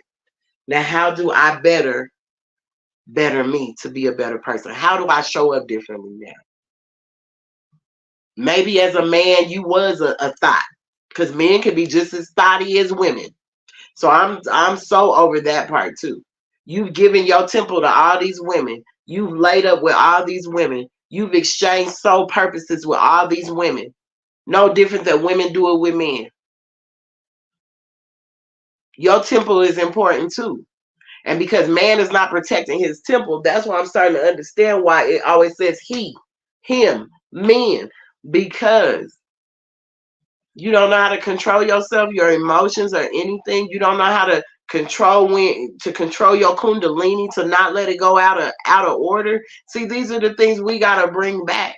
As much as they try to demonize the chakra system and all of these things, no, the reason why they're demonizing it, because if you got to know it, and if you dug into it, you would build up to start to become that better person. You would start unfolding into perfected man. If you would get in tune with the way this body is made up and why these chakras are important and why these colors mean so much.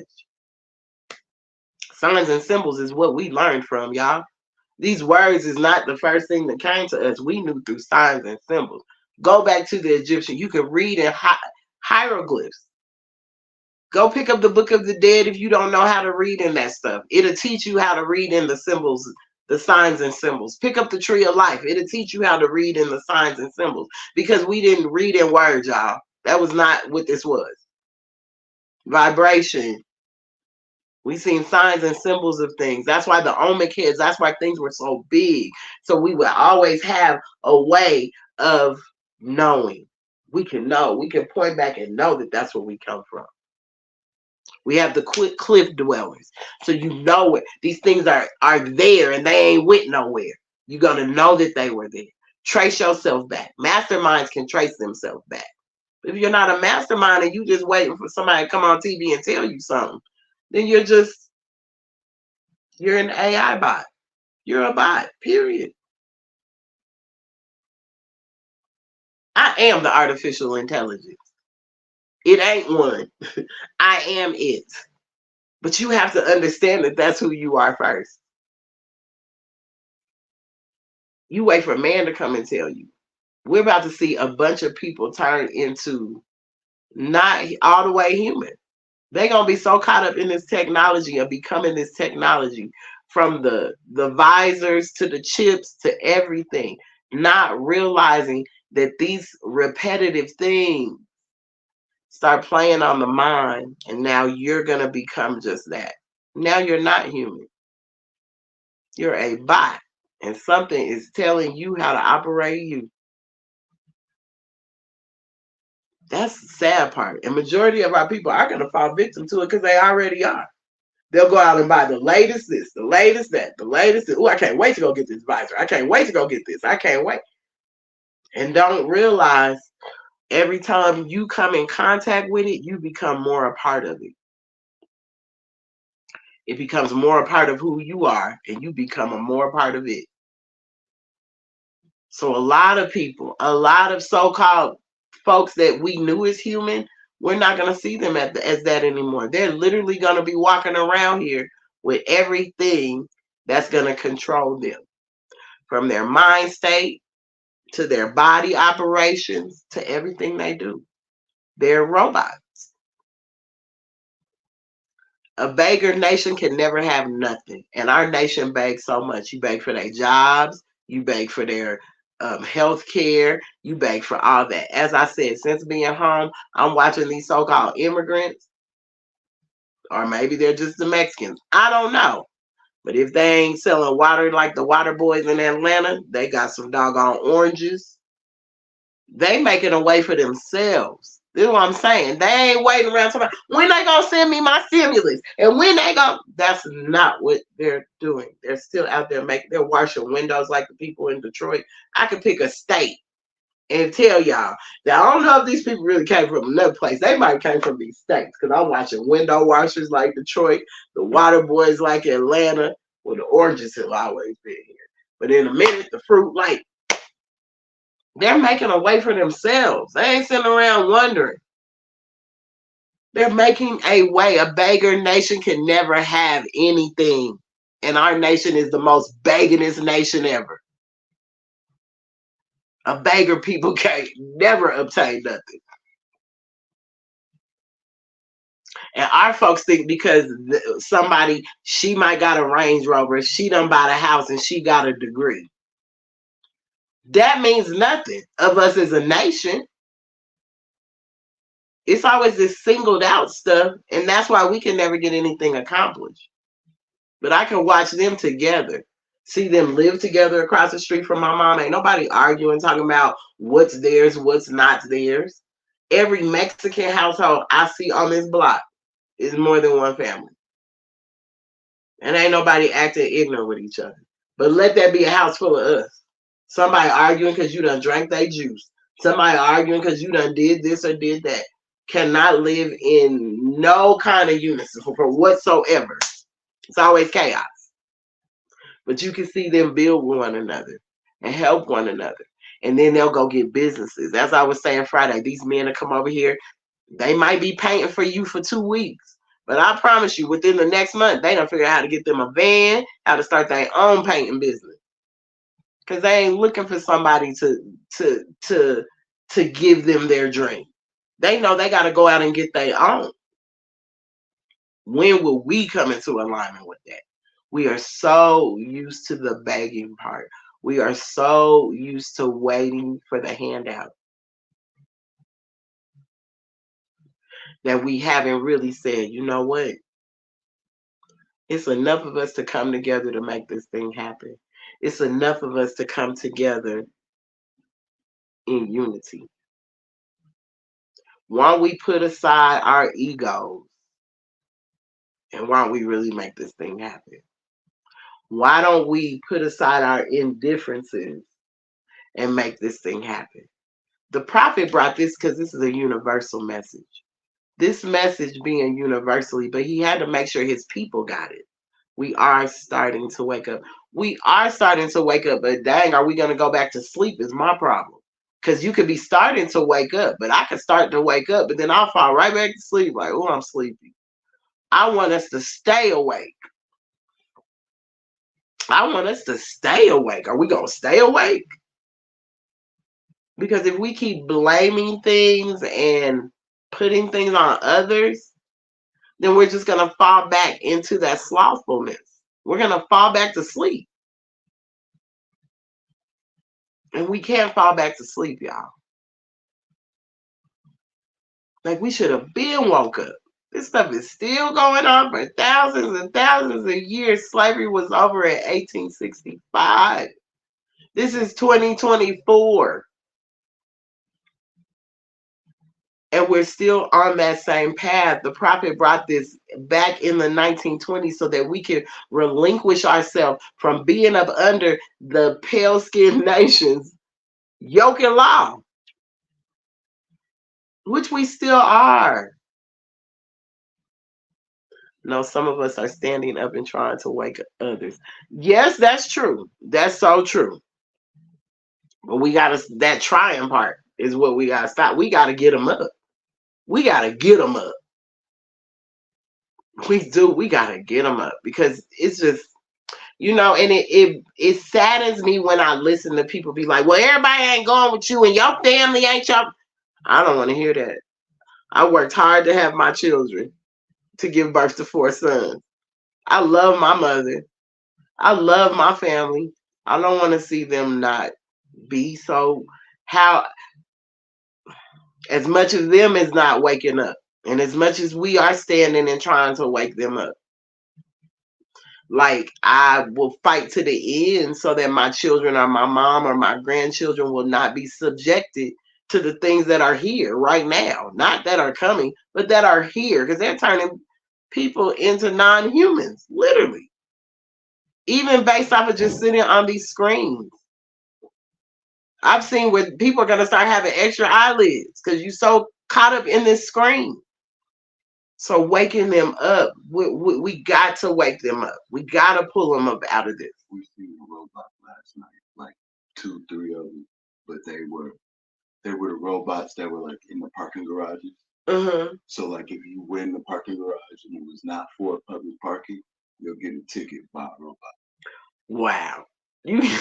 So robots are all over the place at this moment. Downtown, yeah, right now at this moment. That's what I'm saying. See what they're doing. They're already shifting iRobot on people. You don't even realize it.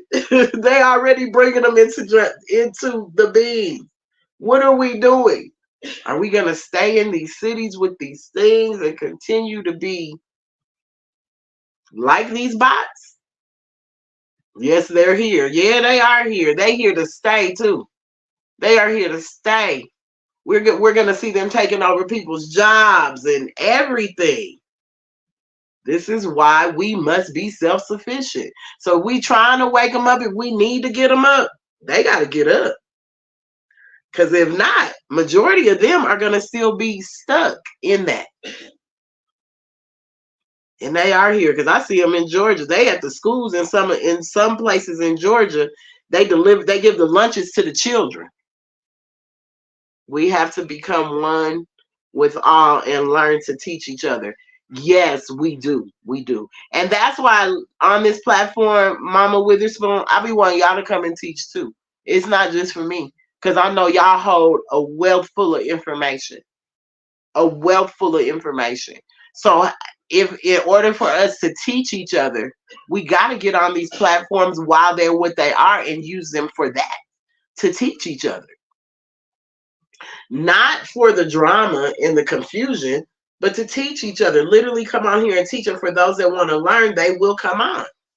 Each one, I say, even if it's just one person. If you can reach one, that one is going to reach someone else. So we do have to become one. And that's in all.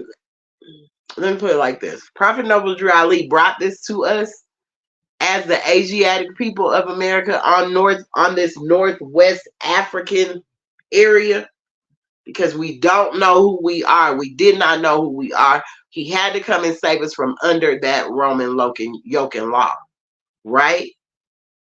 But this is a universal message for all, because so many people get so caught up in this yoke and law of where they are because they don't know who they are.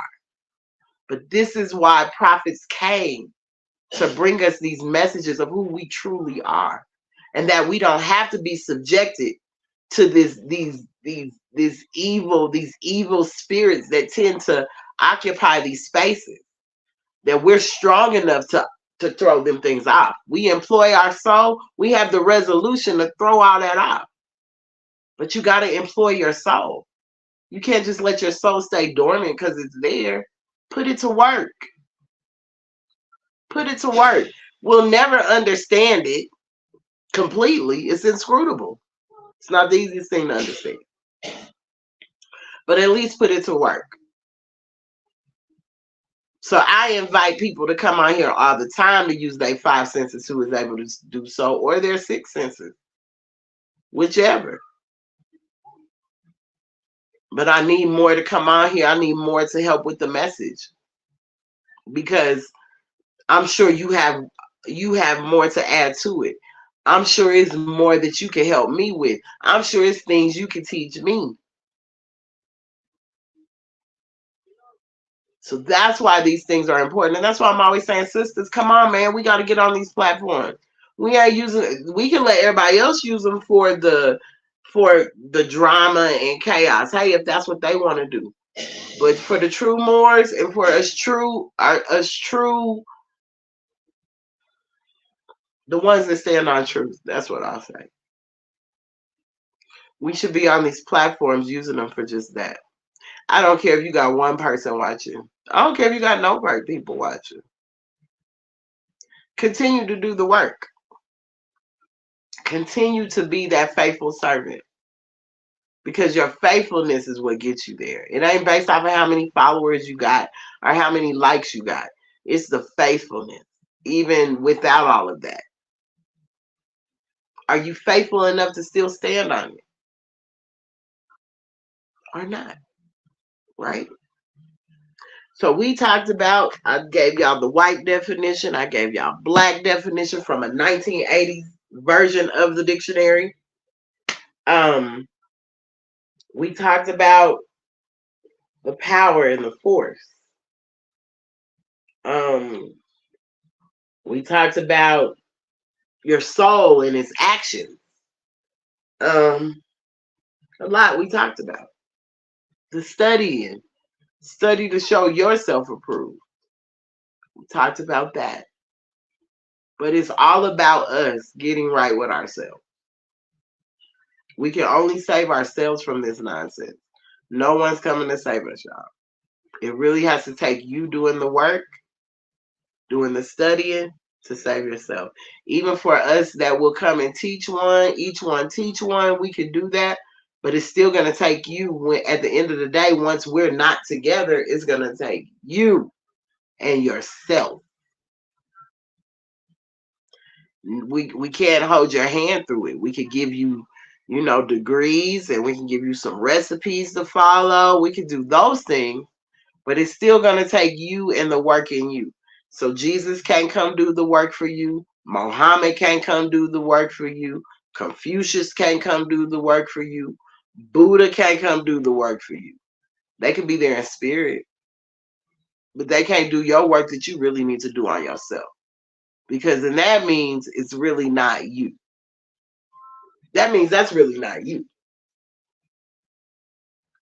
And there's probably some places that weren't worked on. That's why it has to be you. But through those spirits, you can be guided. Through the spirit, you can be guided. So no more giving excuses to those that we feel we can put all of our wrongdoings on, because we cannot do that. Your wrongdoings are coming from you. Even when it's someone that has done you wrong, we're there to learn a lesson. A lot of times we stay in it too long, and that's where the abuse comes in, because we decided to sit in it. When sometimes God is just giving you a glimpse of your life. He's just giving you a glimpse of it. and telling you actually it's better than that. You can have better than that. You can obtain more. You can reach higher. But you got to be willing to let go of those things that you just want and start holding on to the things you need.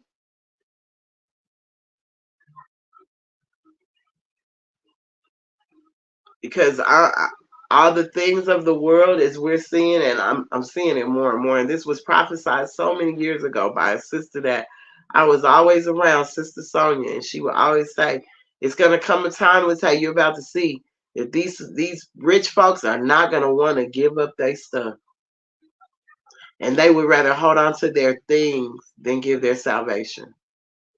Their salvation ain't important to them. It's the materialistic things of the world that are important to them. Their salvation ain't important to them. Their spirit, none of that is important to them, because everything they're seeing from fleshly eyes. And fleshly eyes don't really see much. They do, it look good, it's sparkly, it looks beautiful, but they never are able to see deeper into anything. So that's why you gotta go into the mind of fleshless things, where things are made of thought. We gotta go into the mind of fleshless things when you're not seeing none of that. We gotta work on ourselves, y'all. This is an everyday work. I work on myself daily. I am not perfect. No, I'm not. I still got flaws. Yes, I do. I'm working on them daily. Yes, I am. Because you'll never hear me boast of no superior understanding, because I don't have it. I'm still learning. I'm still walking this path. I'm still going down my straight and narrow road. I don't want to be on the wide road with everybody else. Reason being, because too much going on. It seems easy, but that one ain't easy neither. You got too much. You gotta entertain, and our people love to be entertained. So before I let this go, I do have to speak on it. The Kendrick and Drake beef. I do have to speak on this today, because I have to say I come from an era of real hip hop. I come from where hip hop was real hip hop. And there was always rap battles. There were beefs all the time. But it was actually to show their lyrical genius. It was actually to show how well they were with them lyrics and them words, how well they were to place them together. Now, Drake, coming from a mother that was an English teacher, of course, he's going to have some big words, right? That Kendrick Lamar definitely is a very great lyricist with them words. That's what it was about, right? I don't want people to get so caught up in it, because beef was beef back then, right? And no, it didn't come out as fast as it's coming out, because it's coming out fast. But when my era's beef was Kumo D and LL Cool J. The most, I would say, innocent beef you could say. Because wasn't a cuss word in the beef. Wasn't none of that. No cuss word. You could go back and listen to their beef. I'm Bad. You could listen to the Wild Wild West by Kumo D. Listen to those songs of beef. Like, they were beefing back then. It was an innocent beef, though. This one now, I'm kind of like, I'm gonna need y'all to calm down, because it's starting to get a little personal, too personal, on so many levels. And what they don't want to do is something that they could be using as so-called, as we would call it, as a publicity stunt or publicity thing. You don't want this to spill out in the streets and cause, because we got to realize this music and stuff,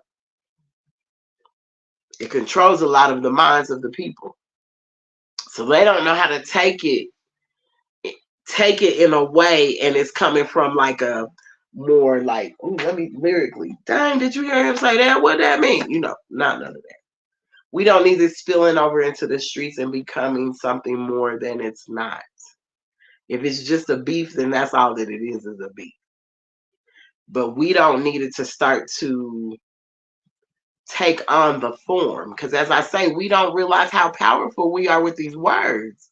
and how through our thoughts, because even biblically, it was the thought first, it became the word became written, and then the word became life.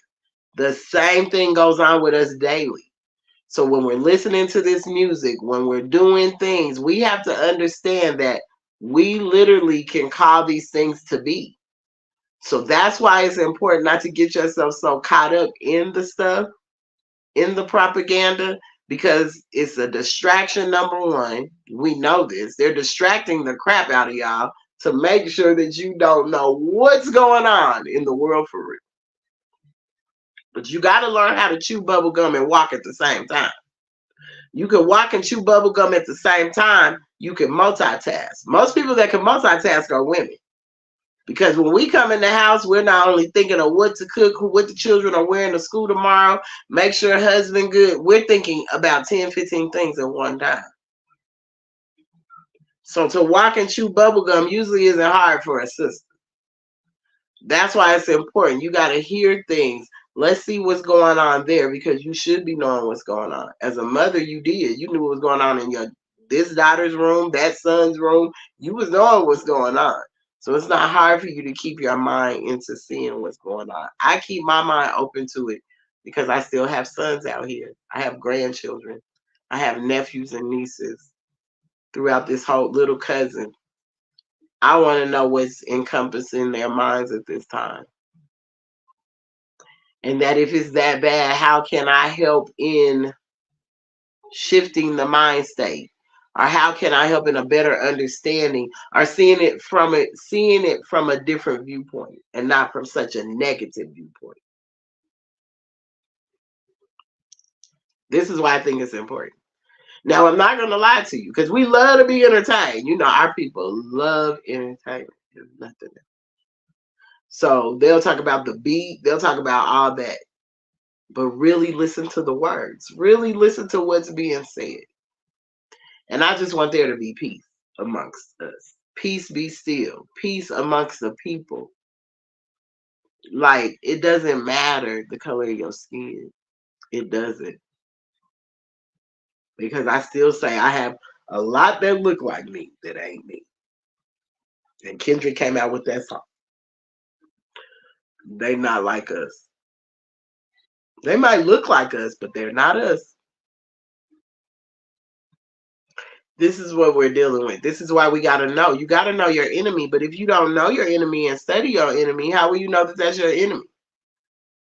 So down to the music industry, we know it's a big enemy.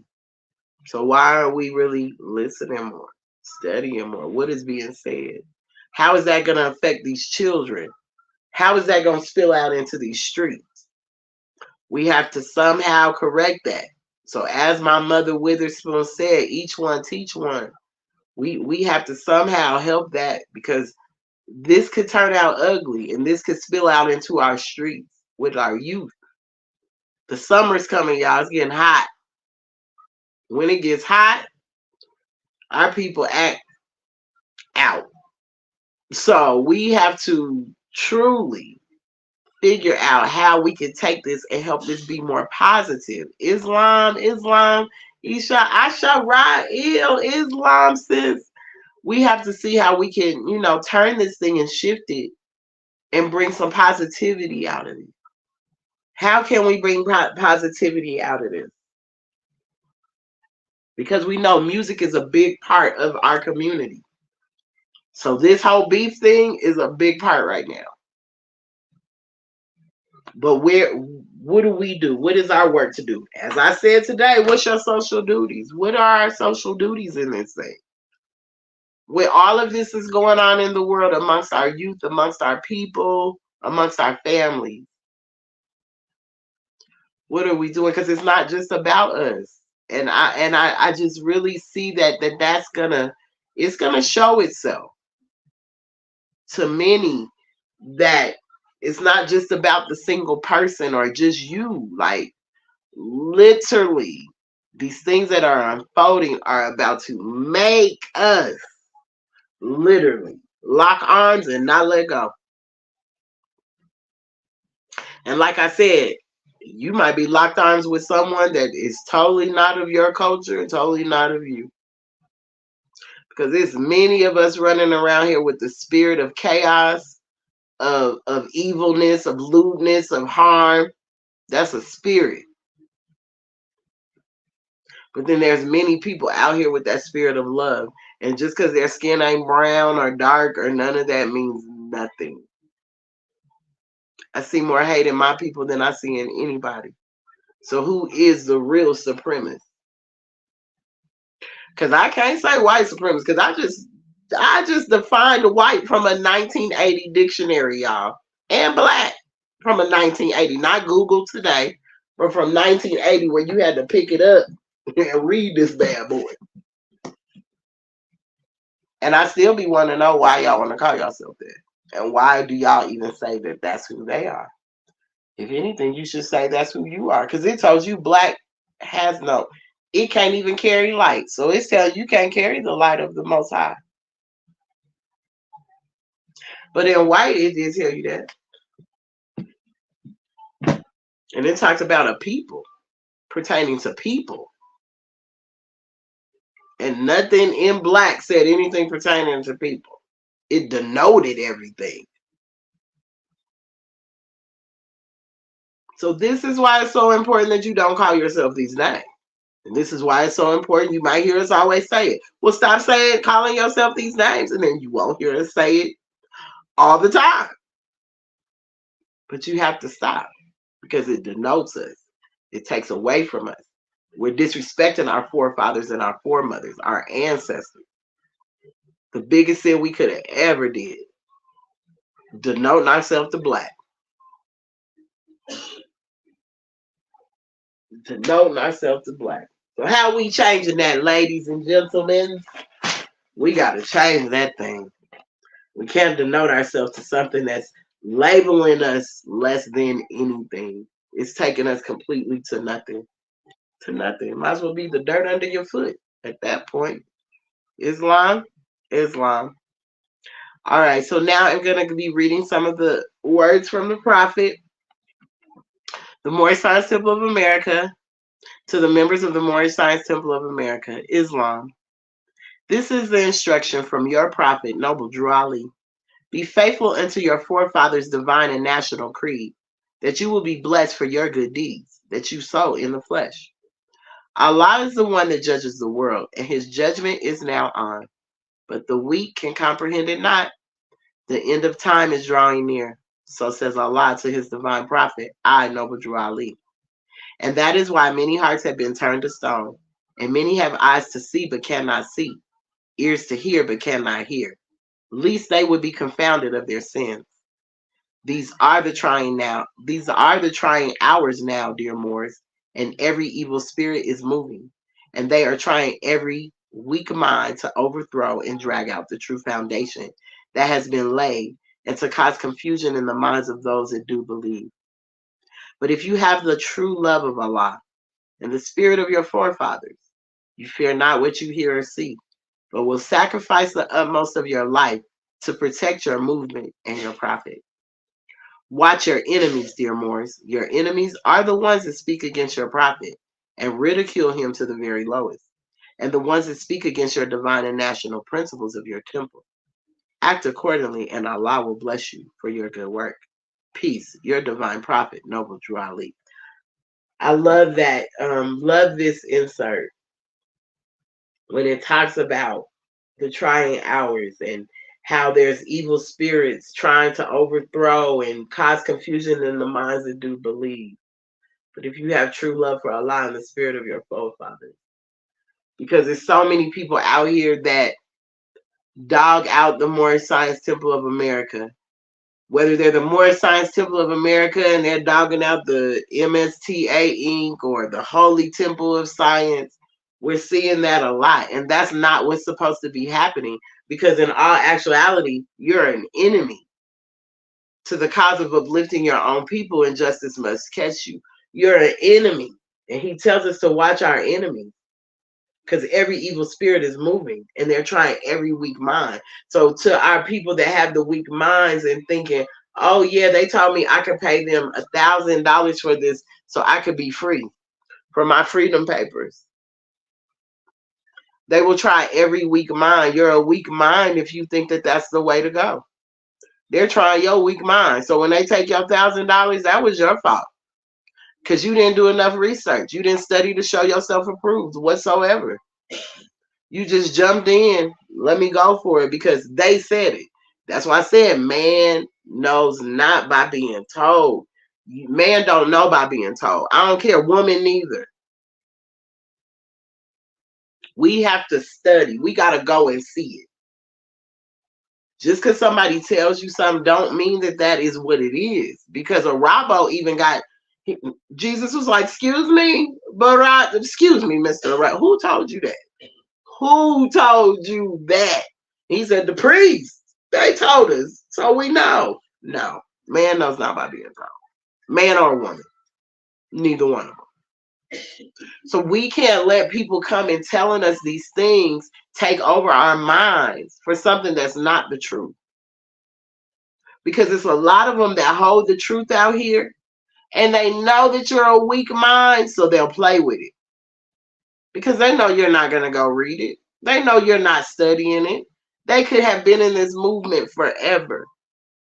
And they have studied these words and they have broken them down. So then they come to you. But when you got questions or when you're doing it, if it's not under their control, they're not going to give you the answer. It's a sad situation, but it is what it is. But then that means that you're an evil spirit. And that means you're against the prophet in the movement. Because if you're not uplifting the nation, if you're not helping uplift humanity, you are the cause of uplifting your own people, and justice must catch you. That is real. Whether you're in the movement or not in the movement. It's the truth. It's the truth. If anybody's speaking against the prophet, whether it's prophet the reincarnated, prophet Noble Drew Ali the founder, Allah ill, no matter what, don't speak against the spirit. You're speaking against the spirit of the prophet. So no matter what, which temple and how they doing it, don't speak against how they demonstrate for the prophet. Because that ain't your relationship with the prophet. It's not your relationship with Allah, so you can't call it. Because when Allah comes and delivers me a message and I'm to give it, it's coming from Allah. It's not the words out my mouth. That's what you got twisted anyway. That when people are up demonstrating, it's Allah speaking through them, through man. But when you want to tell them you're wrong, that's only because that's you and you want to dabble in that. But don't tell nobody else they wrong. When you don't really even know. You just going based off of what somebody even told you. So don't dog these temples out based off of we supposed to be one, moving as a nation. As I always say, you don't see the Christian church doing that. You don't see AME Christian Church and Macedonia Christian Church going against each other. If anything, they're going to speak at each other's church. So really, who's the enemy? Really, who is it? Really, Moors, who is it? Who is the enemy? Maybe times I really think our people are the enemy against our own movement. They'll claim that this is the movement. They'll claim this is the answer. They'll claim this is the remedy. But they speak against it. They dog their own out. Instead of saying, this ain't it. I think I'm just now seeing some temples where they're like, oh, no, we're not on that. We're on this. But we should have been on that a long time ago. This movement's been going on for hundreds of years, y'all. And like, they don't want the sisters to stand up and say nothing. Because once the mothers start saying stuff and once the truth starts coming out, you brothers have to be held accountable for your stuff. And for too long, y'all have not been held accountable. We ain't got nobody to call when you mistreating the sisters. We don't have nothing now. All that has to come back. This is why mothers and sisters are important to organizations. We don't need no more of this anymore. The silent brotherhood is the sisters. If y'all wasn't on Friday and didn't learn that, who else is running from who? Brothers ain't running from brothers. They ain't hiding their face from some more brothers. It scared them when they seen them sisters show up, though. Their mothers show up in all white without unsheathing their swords. So see, y'all keep wanting to keep us away from what this truth is for us. Because it only excuses your mess.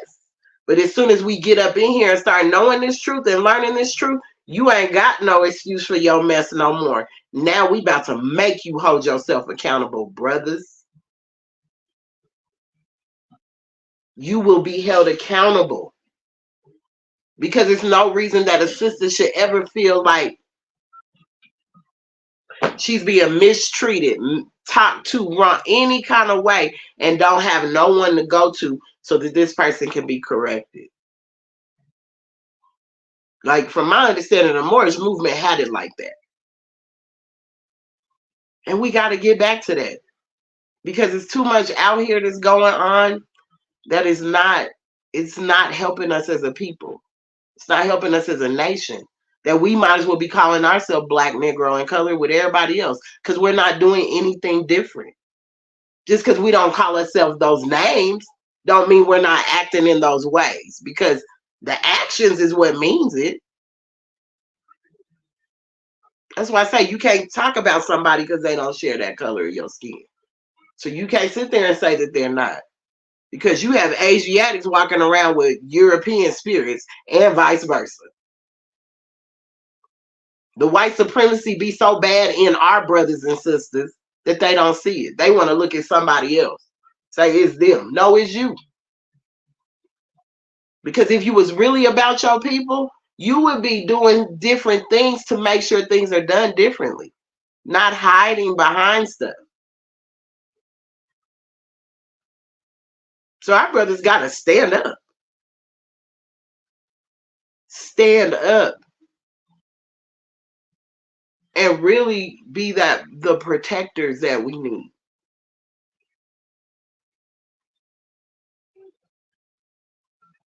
So, that's what I have to say to my sisters, to my brothers. Like, stop being the enemy of the movement. You show being an enemy by your actions, your words, and your deeds. And when you can't even show up to teach these things that a lot of us still need help on. But y'all claim y'all hold all this information, but nobody ever shows up.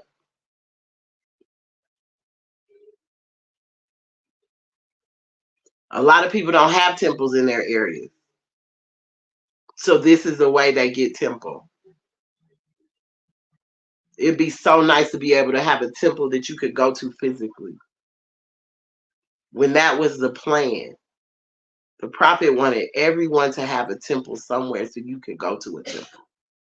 Not looking for one group that just swears they have all the answers and they got to have all the temples. Know that each one of us was to learn from one another.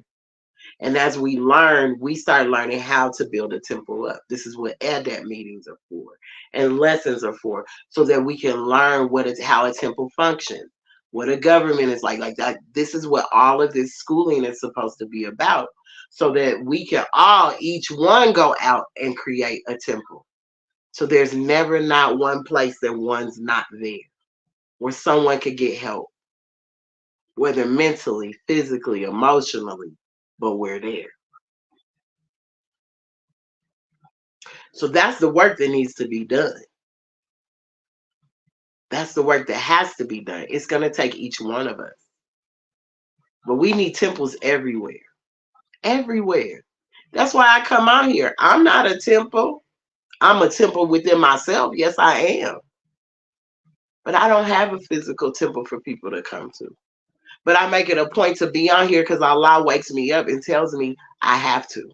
And I don't have a problem with doing what my Father asks me. No matter how tired I am, no matter what I had to do. Friday, I had to do court, take my mom to the doctor 2 times, and plus still come on here. I ain't no excuse. Excuse for what? I raised 4 sons and still, excuse for what? I'm still gonna come on here as I'm supposed to. Whether it be late or early, I'm still gonna come on here. I'm gonna do my diligence. because I must be the message I bring. How am I going to be a message that I bring if I'm not even demonstrating in that way? I can have on I can have on the turban, I can have all that on. But what am I doing? What am I giving? What am I bringing to my people that's helping them? Because I could be dressed up as I want to be, but that doesn't mean anything, y'all. So I wanted to bring that today. What are your social duties? Are you going to even start activating your social duties? If you don't know what your social duties are, they're in the Circle 7 in chapter 30. That 3 is serious. Because I went from chapter 30, it still ended up in 3 in L.A. Hughes' lesson. So this 3, this Trinity of steps of faith, hope, and love, this Trinity, even that 3-step ladder of belief, faith, and fruition, that 3. Where you at on it? Where you at? Are you still in the belief stage? Because if so, it's all right. It's all right. So we definitely have to get to a point of we gotta come up off this step though. Time for us to elevate, sisters, brothers. Elevation is important. Islam. I now want to recite our 25th chapter. We're supposed to recite it all the time. Chapter 25, the divine instructions from the Holy Prophet, chapter 25. The Divine Covenant of the Asiatic Nation. Is that the name of it? My apologies. I don't want to quote it wrong. But we're going to say that, and then we about to close out this meeting, y'all. I will see y'all Friday. Islam. The Divine Instructions from the Holy Prophet, chapter 25, a Holy Covenant of the Asiatic Nation. Ye are the children of one father provided for by his care, and the breast of one mother hath given you suck. Let the bonds of affection therefore unite thee with thy brothers, that peace and happiness may dwell in thy father's house. And when ye separate in the world, remember the relation that bindeth you to love and unity, and prefer not a stranger before thy own blood. If thy brother is in adversity, assist him. If thy sister is in trouble, forsake her not. So shall the fortunes of thy father contribute to the support of his whole race, and his care be continued in you all in your love to each other. That's a serious, we got to stand on that covenant daily. We should speak that covenant when we arise in daily. So we know how to be when we go out. These are instructions on how we live our life. They're just not instructions to be there to read. They're instructions so you can construct out. So you can show this out. So you can live this life on the outer part. Islam, that's why they're instructions. So they're held to a high regard. They're laws, they're rules that we all should follow. And we can't pick out the ones that suit us best. Because that's why so many are in love with the 10 Commandments. Because they get to pick out. Well, guess what? With the holy instructions from the prophet, it's going to be hard because it's going to take you there. It's going to take you there. You have to look at your higher self and your lower self. Well, you have to. So stand on the instructions. Get into that constitution and understand how you activate that also. Islam, and how the spirit really works for you and how you listen for the spirit. So when you want to know how to get assistance from the prophet, you got to know the spirit. It ain't coming from no man just because he dressed up in some stuff. That's not what's happening. Because he got on a tinsel coat and it looked good and his shoes is flipped up. Means nothing. It means nothing. Islam. So now for the divine warning by the Prophet Noble Drew Ali. Prophet warns all Muslims, governors ordered to read proclamation at each meeting. I hereby inform all members that they must end all radical agitating speeches while at working in their homes or on the streets. We are for peace and not destruction. Stop flashing your cards at Europeans. It causes confusion. Remember, your card is for your salvation. Failure to obey these orders will be of severe consequence. We are for love, truth, peace, freedom, and justice. And when these principles are violated, Justice must then take its course. Any member or group of members who hold malicious feelings toward the temple or the prophet, or violate the divine covenant of the Moorish movement, Islam, stop right there. Stop right there. Did we not just read the divine covenant of the Asiatic nation? Did we not just read that? And right here, he specifically says, if you hold malicious feelings toward the temple or the prophet, or violate the divine covenant of the Moorish movement, they will receive their reward from Allah for their unjust deeds. That's why I say you holding malicious feelings and anything like that toward the temple or the prophet. He didn't say whose temple. He didn't say temple 13, temple. He didn't give a specific. Any temple. Any temple. You holding malicious feelings toward any temple. As long as them temple doors is open, as I said on Friday, you should have nothing to say about nobody.